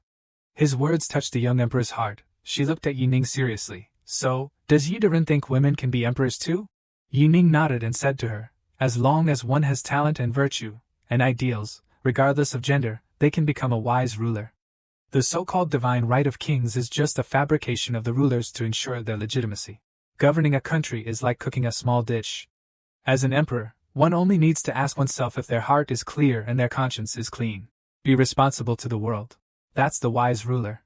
As long as the common people live in peace and prosperity, do you think they'll care? Is the person on the dragon throne male or female? Hearing this, Ji Mingyue's eyes lit up. As long as she could shoulder the responsibility for the people, she then thought of her father's last words. The history of the great show. No woman has ever held the mandate of heaven, even if she is much stronger than many men. But that's how the world is. However, today, Yi Ning's words resolved the long-standing knot in Ji Mingyue's heart. The joy of being understood brought tears to her eyes. Noticing Deep Ning's curious gaze, Ko Min Noyet quickly wiped away the tears on her eyelashes and explained that she was crying because she was moved by the ideals that Deep had just expressed. Yi Ning naturally didn't doubt the words of the girl in front of him, because women in this era rarely understood his thoughts. Just like this beauty before my eyes, even if she has ambitions, she has no place to display them. Song Mingyue suddenly asked, why did Dia Dairen agree to share these things with her? Yi Ning smiled and replied, because we have no resistance to beautiful women. Hearing the two words, beautiful woman, Ji Mingyue was overjoyed. Do you really find me beautiful, Master Yi? Yi Ning asked, confused. Of course, if using a poem to illustrate. Before she could finish her sentence, Ji Mingyue stepped forward. Seeing this, Yi Ning quickly stepped back and waved his hands, saying, all right, I'll satisfy you. Then Yi Ning reached for the wine jar beside him. Glancing at the beautiful girl's figure, he thought to himself, she probably wants to ask for a poem too. If so, then no regrets. I decided to copy the assignment. Yining quickly wielded the Xuanji brush in the air, using the earth as paper, using water as ink, clouds imagining clothes and flowers imagining faces. With only one sentence, the river before Emolian changed dramatically. A beautiful figure appeared before Yining. But he didn't stop there. The spring breeze carried the scent of orchids, his face radiant. The figure in midair also danced along with Yining's poem. With just 2 short sentences, he instantly captured Komen Noyet's heart. Countless disciples were stunned as they watched the spectacle above the imperial palace. Who is this, whose talents have reached such a level? Could it be Master Yi? Thinking about this, all the disciples couldn't suppress their excited hearts and rushed towards the place where the strange phenomenon appeared. But Yining, the one involved, sneezed at the wrong time. Right after that, his legs suddenly went soft, and he lost control of his body, falling backward. Ji Minghua was always hurrying behind Yining. Help him keep his balance, a beautiful girl who had secretly admired Yining through poems. At this moment, even more bewildered, her heart pounded. In that instant, Ji Minghua boldly pressed herself against Yining's chest. She looked at him passionately and asked, "Brother, are you all right?" Under the influence of alcohol, Yining did not refuse. He laughed and said he was fine, then strode forward. He continued to finish the unfinished poem. They both quietly looked at the changes happening before their eyes. Ji Minghua stepped forward, reaching out to catch the waterdrop butterflies in admiration. The poem is truly beautiful, truly outstanding. At this moment, she felt her femininity. She can also live the way she wants. And she had no idea that all of this was being silently protected by Jiang Di, who was taking it all in. At this time, the students had arrived at the flower garden. But they couldn't understand that the poem clearly described a woman. How could Master Yi write this? They finally attributed it to his feelings after Yi Dairen got drunk, constantly lamenting that a masterpiece for the ages had appeared. A full meal is enough to make thousands of people kneel down in gratitude. Jiang Di looked at the emperor, who was distraught, and said, regarding whether His Majesty should marry off Yining or not, "Didn't His Majesty already make a decision last night?" Komen Noyet did not answer. But in her heart, she had implicitly acknowledged that in this world, the person who understood her, who else could it be besides him? At the same time, at the Jin Yangli family's residence, they had learned about Yining leaving the city to escort the provisions. It will arrive within 3 days at most. Elder Wu Huamen, after hearing this, his face darkened. Unexpectedly, Yining actually dared to come. Li Ren heard this and let out a cold laugh. The whole world knows this is a trap set for him. To save face, he had to jump in even if he didn't want to. Don't worry, Shangxian, I've moved all the food from Jinyang. Jinyang is the prefectural city of Bingzhou. There is no grain left there. Therefore, Yining's first battle will definitely be against Jinyang. Zhang Hengdao chuckled and said that sure Yining couldn't find any food. 8 out of 10, I will ask for your help. So, I must try to feel the taste of being imprisoned by the chief inspector. 3 days later, the guards accompanying her informed Yining. Right in front of them was the border of Bing Chao. Tai Hung Chao couldn't help but sigh, feeling sorry for the people of Bing Chao. Kan Chao, bordering Bing Chao, was the territory of Wei Wang. They heard that Wei Wang was taking advantage of Bing Chao's misfortune. They also began actively accepting refugees from Bing Chao. It seems Wei Wang has a grand scheme, taking in refugees and strengthening national power. This tactic is truly irreproachable. At this moment, a group of refugees passing by caught the attention of Yining's group. Seeing that, Tai Shengao yelled at them to stop. Hearing the noise, the refugees stopped.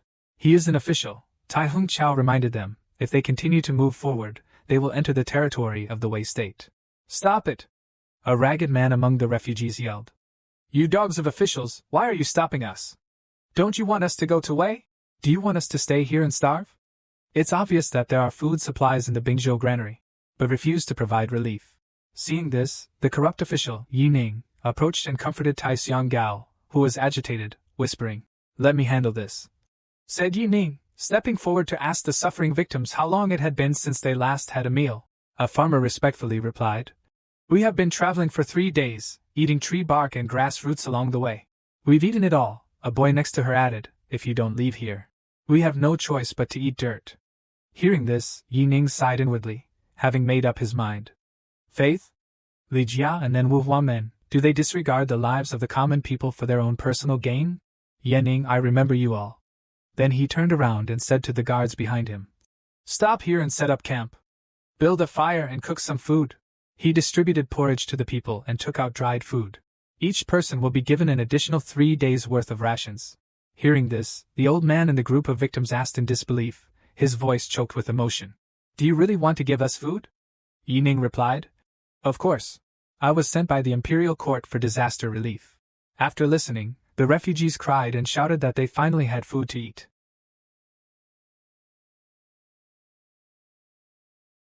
After finishing cooking the rice, Yining comforted the old man not to worry. Everyone could eat slowly as there was still plenty left. However, perhaps because he was too hungry, the refugees around him ate voraciously, the old man with white hair eating while muttering. If it weren't for the official, Your Excellency, we might not live past tomorrow. Hearing this, Yining told him not to worry. I am the director of the supervisory department, specializing in managing injustices in the world. He said the officials in Binzhou are illegally hoarding food supplies. Is that so? After hearing this, the old man stopped what he was doing and shouted. Are you Master Yi of the Overwatch Department? Then, he called the surrounding people and hurriedly introduced, This is Master Yi, Yi Qingtian, we are truly saved. Next, the group knelt before Yining. Lord Yi, please save us. Seeing that, Tai Xiangao said with a smile. It seems that the reputation of our surveillance department. The news has spread far and wide. Yining stepped forward to help the old man up and asked, How do you know my name? The old man said to Yining that before the drought broke out, everyone said the court would send Master Yi to provide relief. Just your presence will be enough. The drought will be solved. His words made Yining suddenly smell a conspiracy. Before the drought broke out, he knew that he would be sent to provide relief. It seems their purpose is to praise and then harm Yining, making him unable to not come to the rescue. Suddenly, a commotion arose from the crowd not far away. Hearing this, Yining hurriedly stepped forward to stop him, having only eaten a little bit of rice. He already has the power to bully others, a man replied. It's not us bullying him. But this little guy is a shooting star, we told him to scram. But it clings on and refuses to leave. Nothing good will happen if I'm involved with it. If I don't drive it away. How about its bad luck spreads to the lords? It's the comet everyone avoids. But that little boy was the luckiest star in Yining's eyes. It turned out that the beggar was not actually a beggar. But he is a genius with extraordinary talent for cultivation. It only took 5,000 years to become a celestial emperor. After attaining the title of Xianjun, he successfully became the master of the abyss, and the Heishui abyss he controlled had up to 100,000 large and small sects. To thank his master for raising him, the young man took his master to Xianyu to enjoy bliss. On that very same day, he met the new female disciple his master had just accepted.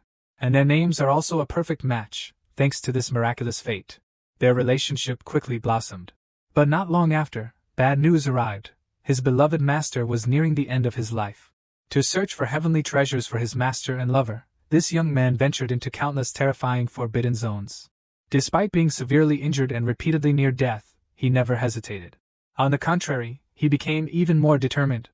As he prepared for secluded cultivation, his master entrusted him with the cherished medicinal pill.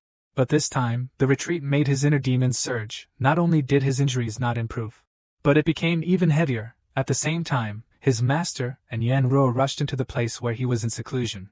From then on, he also knew the true face of his master, who was the descendant of the undying demon sect and wanted to seize his body. To reach the supreme realm, even Yanran, whom he deeply loves, is not a disciple. But it was his daughter. As for the elixir, it is actually a pill filled with the power of a curse. He, of course, was not willing to just stop there. Desperately, he used his last breath to detonate the remaining energy in his body. Wanting to self-destruct along with them, he should have died, but miraculously survived, turning into a wisp of a soul falling into the mortal realm. Due to the remaining power of the curse in that pill, anyone who comes into contact with him will die and experience strange misfortune. However, as his age increased, the power of the curse dissipated completely. But due to long-held perceptions, people couldn't accept him and instead beat and insulted him even more severely. However, Yining's appearance seemed like a ray of light illuminating him. Although Yining knew he was the god of plague, she didn't hate him at all. Reaching out to him in a friendly way, the locals advised against it, saying that bringing him along would be a bad idea. Bad luck will surely come, even Tai Xiangao believes them. Advise Yining not to invite trouble. Hearing this, the unlucky man stood up, dragging his injured body. Preparing to proactively leave Yining, Yining immediately grabbed his arm. Stop him and speak up. I understand you. The people around heard that and looked at Yining with confusion, wanting to know why Yidurin would do that. Although Yining couldn't tell them that this was to kill himself, he could only answer them reasonably, because he had seen death in his eyes. When people hit him, he didn't budge, not even a single defensive move. Liang Ren retorted. So what? I have no family or friends, even if I die. It wouldn't make any difference to this world, if only it were that easy to die. It turned out that even though Liang Ren had fallen to the mortal realm, the secret cultivation techniques were still in his mind, even though he didn't want to cultivate. The body automatically absorbs the spiritual energy of heaven and earth. Even if he returns to the celestial realm and becomes a heavenly sovereign, so what? From the moment he was betrayed, Liang Ren, he was already dead. Thinking about this, he sorrowfully said, No one cares about the life or death of someone like me. Yining then walked in front of Liang Ren. Seriously speaking, I care. Next, he turned back to everyone and said, Let me tell you a story. On the morning after the storm, a man was walking on the beach and saw a boy walking along the shore. He was throwing the stranded small fish back into the sea. So, he advised the boy, There are a lot of small fish here. You can't throw them all away. The boy replied that he knew that. This made the man even more puzzled and asked, You do that? Does anyone even care? The boy answered, This small fish cares. And this one, after hearing the story, everyone was silent. But Liang Ren, looking confused, asked, Am I the fish in this story? Do you think I really have any reason to live anymore? Yining sighed and patted his shoulder. Everyone has their reason to live. Dying is the easiest thing, living is already meaningful. I, Yining, have come to this world. He fought, he loved deeply, and we don't need a reason. We don't care about the result. Hearing this, Liang Ren grabbed Yining's sleeve. She sobbed. I also want to live on. Basically, there is no such thing as poverty in this world. Only constant gnawing and blood-sucking. It's the comet that everyone despises, but possesses the most sincere heart. Not long after, the guards brought a new set of clothes to Liang Ren, comforting him that Master Yi had said he wouldn't abandon him. He would definitely keep his word. Hearing that, the young man was about to reach out and take the clean clothes. Then she suddenly pulled back her hand and said, No need to waste new clothes. That's fine. At this moment, the people also came, apologizing for what they had done before. Pingzhou's situation really couldn't be blamed on Liang Ren. On the other side, the old man met with Yining in private and recounted the whole cause and effect of this drought, and swore that he had seen with his own eyes the drought break out, and not long after the granaries were emptied. Yining also called the villagers to confirm the old man's words. Hearing this, Yining asked them back, Didn't anyone go to the county government to seek justice? The old man replied, Magistrate Dian is a powerful and high-ranking official, who dares to do anything. Then a man exposed his back and said he only asked at the door where they were going to transport the food, then he was caught and beaten. Defeated Tai Xianggao, who had been standing beside him at some point, revealed a cold expression. Just Shangshan County was like this. It seemed the entire Xian prefecture had already decayed. But Yining sneered, this was the result that the Li family wanted to see, to make the people rebellious. This is even more beneficial for him to proclaim himself king, Tai Xianggao analyzed. They have transported all the food supplies. It is very likely that they have transported them to the prefecture. So, do we need to go to Xian prefecture to deal with the Li family? Yining waved her hand and told him that it wasn't necessary, and thought to himself, although he really wanted to take a risk, he should at least let these people return to their normal lives first. This time, they did not bring much food with them. There is no food in the county, but that doesn't mean there isn't any outside the prefecture. Inside the county magistrate's residence, a worried cry suddenly rang out. The county magistrate, leisurely eating grapes, asked him what was the matter. The servant replied that the bandits had come again to demand food. The magistrate impatiently looked at the servant and shouted, I have said this many times, whoever beats the drum will receive 30 strokes. Remember this, if they still don't leave, keep hitting them. Even if I'm beaten to death, I don't care. The servant stammered after hearing that. He did not say a word for half a day, so the magistrate scolded him. Why don't you go quickly? They're just commoners. Death is not a pity. A cold voice rang out behind the magistrate, echoing the sentiment. A commoner's death is not a pity. So may I ask Lord Liang, is the magistrate's order an imperial decree? Seeing him arriving, the magistrate was frightened and collapsed to the ground. Immediately, the attendant brought out a golden token and declared loudly, Great Show Supervisor, we, the officials, have a few words we would like to ask directly. Soon after, the county magistrate's office, which had been closed for a long time, was opened. However, the interrogated prisoner was the district magistrate. But Yining felt no pity. He asked the magistrate if Shangtong County still had any grain, and where the grain in the warehouse had gone. The magistrate replied that Shangtong County indeed had no more rice left, and the missing grain had been transported to the prefecture by the Li family under the pretext of the governor. Hearing this, Yining suppressed his anger and said coldly, You said that Cheongsong County doesn't have a single grain of rice left. Is there really not a single grain left? I feel like we can still dig out a little bit more. Then, Yining sent people to search the county magistrate's mansion. Next, he sent someone to post a notice. When they learned that Prefect Yi wanted to distribute free food, countless commoners surrounded him to confirm if it was true. Then, the cheers of the people rang out outside the government office. The magistrate incredulously asked Yining, could it be that the entire county, all the victims, had to rely on Mr. Yi and a few merchants? The food that Master Yi brought this time isn't much, is it? Yining told the magistrate that it wasn't his concern. He knew he was resentful inside, wondering why, out of so many districts and counties, only he was chosen. Then Yining put the paper and pen in front of the county magistrate and said, "We can give you a chance for leniency." Food supplies continued to be distributed. Tai Xiongao worriedly asked Yining what to do. The food supply is running out. Hearing this, the county magistrate felt a chill in his heart. In this world, only poverty is the most terrifying. Don't think that the victims are grateful now. Once the food runs out, you will die more miserably than anyone else. At this moment, Yining patted the magistrate on the head and asked, "Are you thinking about how I will be killed under the feet of the refugees? Have you finished the list I asked you to write?" Then Yining took the list from the county magistrate's hand. Immediately set out to borrow food from the people on the list. If there is only one evil in this world, then let me, Yining, be the one who commits this heinous crime. Not only inciting subordinates to rob other forces, and he led thousands of soldiers, aiming at the officials in the prefecture. But even though Yining's methods were ruthless like that, there are still those who do not believe in evil. Immediately ordered the guards to open the main gate wide. Today he wanted to see if Yining would dare to come. Only a few minutes later, the head of the Lu family, who had been so confident a moment ago, she cried and begged, "I don't want to move anymore. I am truly sorry.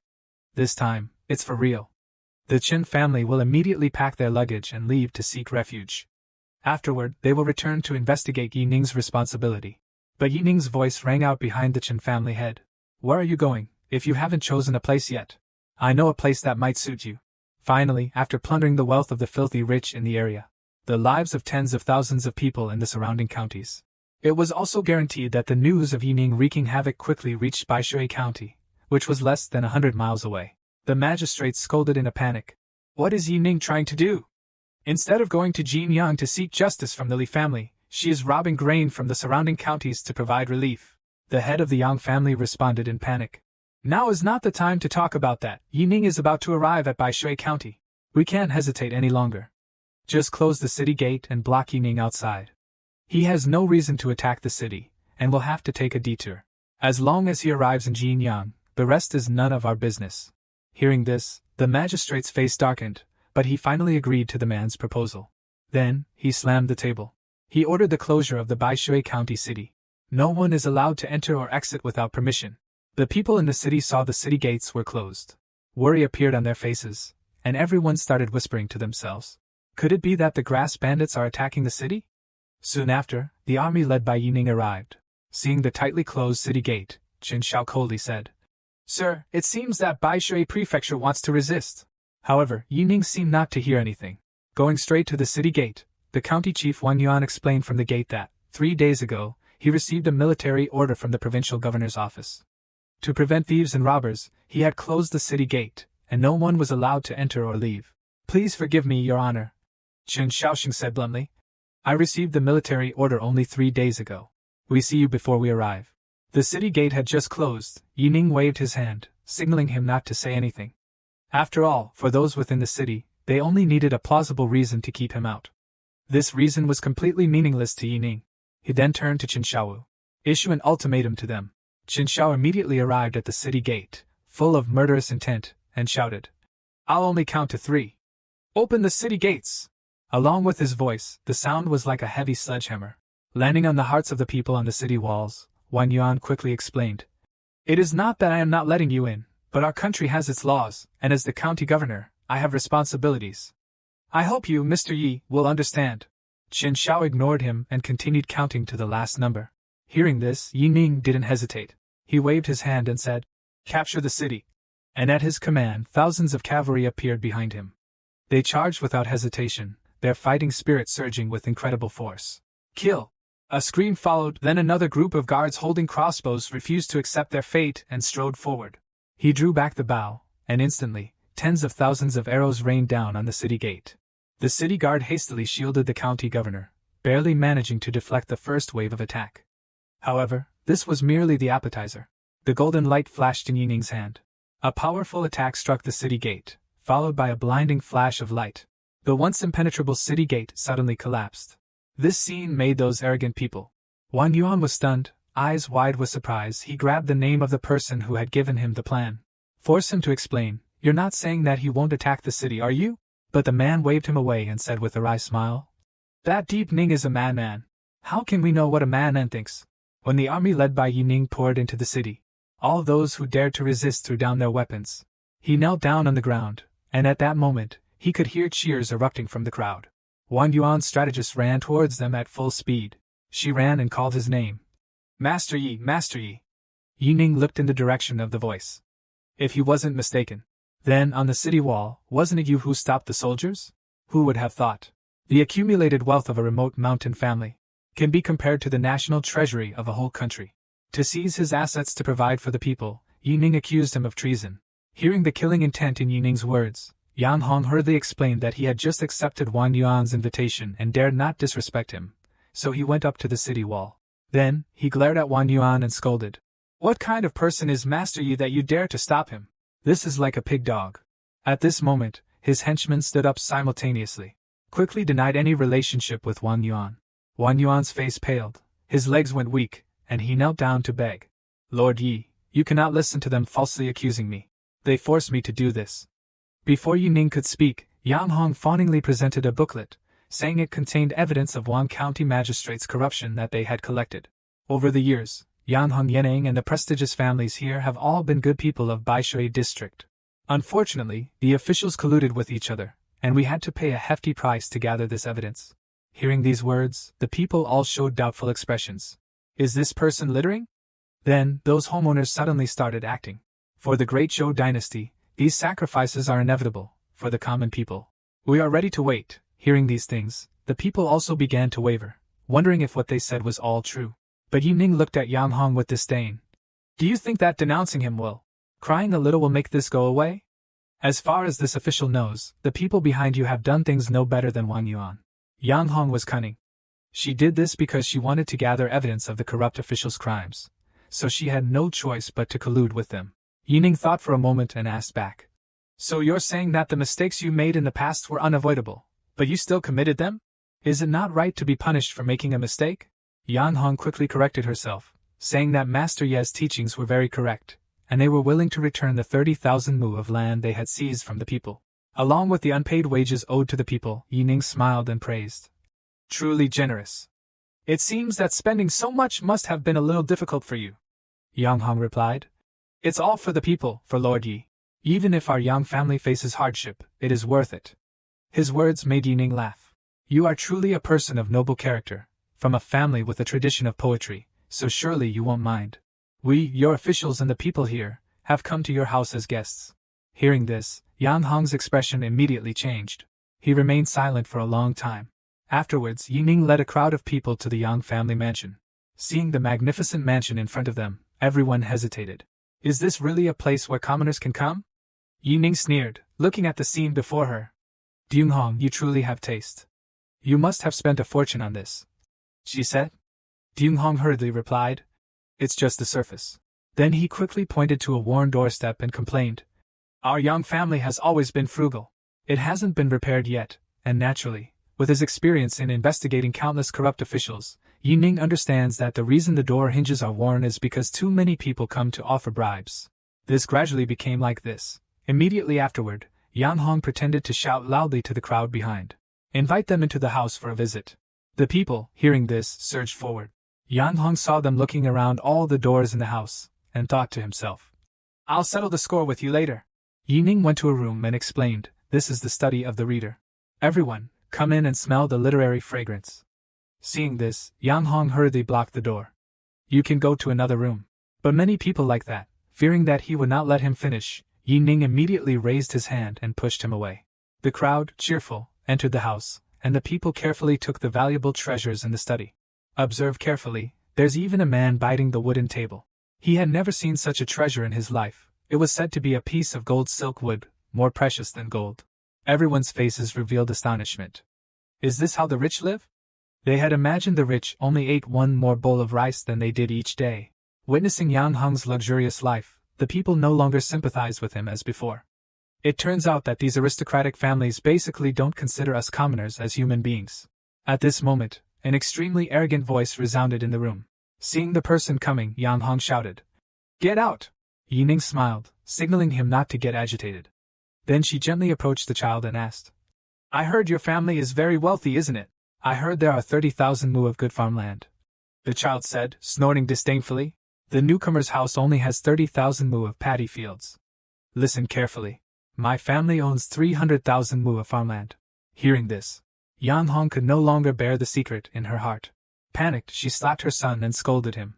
This boastful child. Afterward, he remorsefully told Yining that children don't understand things, and adults shouldn't be believed when they boast. Yining smiled and replied naturally, "If you're here to borrow grain, just get to the point." Yang Hong mumbled helplessly. Yining smiled at him and said, "Let's go see the Yang family's kitchen." When the people were still having to exhaust their strength.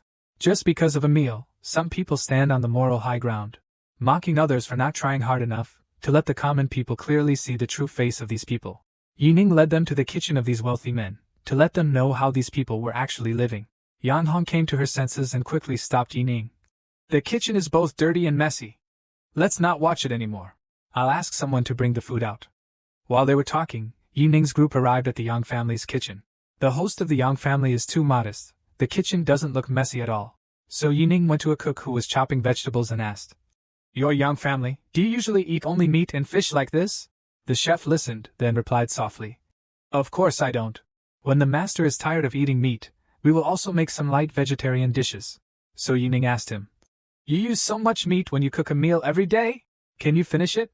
The chef asked confidently, smiling. "Of course, this little bit of meat is nothing. There is still a lot of wine and meat. Our Yang family is a wealthy family, so we must act like one." Yang Hong, standing at the very back, finally lost her composure and erupted.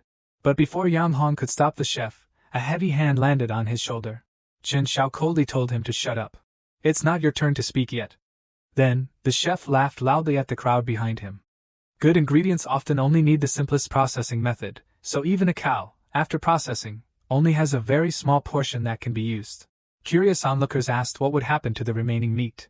Hearing that, the chef casually pointed at the dog eating next to him. Seeing this scene, the people clenched their fists. "We don't even have enough to eat. The dog gets to eat meat every day, truly living a whole life. Even a dog is better than you." At this moment, the only goodwill the people had for the Yang family completely disappeared. "You, people like you, have never thought about our lives or deaths." Then Yining smiled and asked Yang Hong if she wanted to continue pretending. Hearing this, Yang Hong was silent for a moment, then stood up straight, looking at Yining with an indifferent expression. "I have money. I have a lot of money. But what's the matter? Our Yang family is from a noble lineage. What does it matter if we have money? Everyone in our Yang family is well educated and understands propriety. There are different classes in this world. Do you want Yining to live like these commoners? Don't think that Deep Nin is afraid, sir. Even if you exterminate the Yang family, so what? There are countless other Yang families in the world. Could Yi Master eliminate all of them?" Yining listened, smiled, and asked Yang Hong if she knew why he came here. Yang Hong sneered, saying, "Isn't it to rob food to relieve these commoners? For this group of people to dare offend all the heroes of the world, I think you are even more foolish than the rumors say." Yining looked coldly at Yang Hong, considering himself above others and able to despise most of the common people living at the bottom. When you think this is a matter of course, you have long forgotten it in your heart. What is fairness and justice? If I, Yining, don't come, powerful families like the Yang family will forever live in luxury. If I don't come, there will be no justice in this world, and everyone will accept oppression and being oppressed. It is only natural. So what if the nobles hate me to the bone? If the poisonous thorns are not removed, this world will never be better. My heart is as clear as a mirror. What we do is for justice, and then, as usual, Yining ordered his men to surround the Yang family's mansion. After being handcuffed, Di Tra Fong, also known as Duong Hong, still did not forget to sneer. "Although I failed, I have offended all the heroes in the world, so don't expect to easily end this matter." Yining smiled and replied, "All right, then feast your eyes. See how I die in prison." The guards kicked Yang Hong mercilessly inside. When she saw the person coming, everyone was astonished. Yang Hong approached them and slowly said, "Although I don't know what that Yi guy is planning, but from his tone, it seems like he doesn't want to kill them yet." Everyone stood up in shock after hearing this. "I heard that this Yi is very cruel. How can we possibly stay together right now?" Yi Ning burst through the door, then ordered the guards to untie them. Yang Hong asked Yi Ning, somewhat confused, what he meant. He smiled and replied to them, "Of course, I'll let you go." Yang Hong and the others were all incredulous when they heard this. "Why would you let us go?" Yi Ning said coldly, asking them to stop talking nonsense. If they didn't want to leave, they could stay. Seeing Yang Hong walk out of the prison, everyone in the Yang family cheered and called out, "Old master!" Seeing her family, Yang Hong was also startled. But soon, his eyes flashed with ferocity. "Don't think that we'll be grateful for letting us go. As long as I, Yang, have a breath left, I will definitely not die without you. Everyone has the right to life. No life shall be taken." To change this injustice, Yi Ning ascended the platform and declared that today, this official would do 3 things. 1. Any family lacking food can receive daily rations per person, until the famine is completely resolved. 2nd, the great clans have plundered your property. All land will be returned. 3rd, land occupied by large families will be redistributed. After hearing this news, Yang Hong was full of suspicion. Is it really Yi Ning who did this? The guard beside him replied, "He is not wrong." Moreover, after he finished these 3 things, Yi Ning immediately led his people out of Baishui County. Yang Hong was unsure for a moment, wondering what Yi Ning was up to. Could he really trust these commoners to protect his wealth? Immediately after, he grabbed the guard's collar and growled, "Are you certain that Yi and his men are truly gone?" Upon receiving the affirmative reply, Yang Hong turned to the other heads of the great families. "It's time for us to make our move." After Yi Ning's decree was announced, people rushed into the mansions of the wealthy like hungry tigers pouncing on their prey, reclaiming what belonged to them. Yang Hong was furious when he saw this scene. He yelled at the commoners to drop what they were holding. "Get out." Seeing them motionless, Yang Hong shouted, ordering the guards to attack. He suppressed those commoners, then turned to the other onlookers, shouting, "I don't care what that deep guy said to you, but anyone who dares touch my property will not leave here alive today." His words immediately caused outrage. Cursing him, a stone hit the guard's head. A young boy, with a serious face, said, "The bad guys want to steal our stuff." Yang Hong angrily pushed through the crowd. "Do you still want to rebel?" Hearing this, the faces of the commoners flushed red. "What more do you want?" Look at the endless stream of commoners approaching. Yang Hong no longer looked as stern as she just had. With the shouts of, "Kill him!" ringing out among the crowd, the citizens charged forward. Witnessing the scene before his eyes, Tai Xianggao asked Yi Ning, "Is this the result you wanted?" Using this method to inspire the people's courage, Yi Ning sighed and nodded. She wanted them to know that they were all human beings. They are no less than those rich and powerful. This is a sick world, where people are divided into 3, 6, 9 classes, the lowly people like dust, forever having no way to speak for themselves. Never be able to feel human dignity. Yi Ning understood that there is no absolute fairness in this world, but at least he wanted to show the world. There is still hope in this world. Yang Hong was beaten until his face was swollen.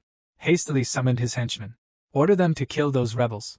But just as the stick was about to strike, a sword slashed across the guard's back. It turned out that Chen Xiaoyu saved those people. A drunken mob dared to openly assault people on the street. Facing death, seeing Yi Ning's soldiers return, Yang Hong only felt utter despair. It turned out they had not left yet. After dealing with the underlings, young Master Chen, Yang Hong also arrived, and this endless battle came to an end here. In another place, Yi Ning and Tai Xianggao walked out of the attic together. Seeing Liang Ren sitting on the stone steps, Yi Ning asked him if he was scared to witness these killings. Liang Ren asked in confusion why they had to go through so much trouble to save these people. Hearing this, Yi Ning just smiled calmly. He couldn't say that he did this to anger all the noble families in the world. To court death, then Yi Ning walked past Liang Ren. Everyone has the right to live like a human being. No life shall be violated. Hearing these words, Liang Ren was shocked and gripped his trousers, muttering, "The world hates me. You hate me, only because you see me as a person, never despise me. I, Nangong Liang Ren, swear again. From today onwards, I will use my life to protect Yi Ning, until the world becomes the way he expects." Suddenly, a gust of wind swept past Yi Ning from behind. "My back feels a little cold." It seemed like the smell of blood, but Yi Ning quickly dismissed this thought. Arriving in front of the people, he announced in a loud voice that from today, Baishui District was the people's Baishui District. Now, the official positions in the district were all vacant, and anyone with talent could recommend themselves. Then Tai Xianggao excitedly told Yining that the people all trusted them, and he heard they wanted to recruit soldiers. Everyone is eager to sign up, and now we have 200,000 soldiers. Hearing this news, Yining nodded slightly. Next would be the prominent families in other districts and counties. Taste the bitter fruit they sow. Who would have thought? He only recruited 200,000 troops, and jumped directly from Dino to hold half of the provincial city. Hearing this news, Li Ran was horrified and exclaimed, "How dare you recruit an army without authorization? Is Yining planning to rebel? But if he is, then all the effort I put into setting up the heavenly net and earthly prison would be in vain." Zhang Hengdao.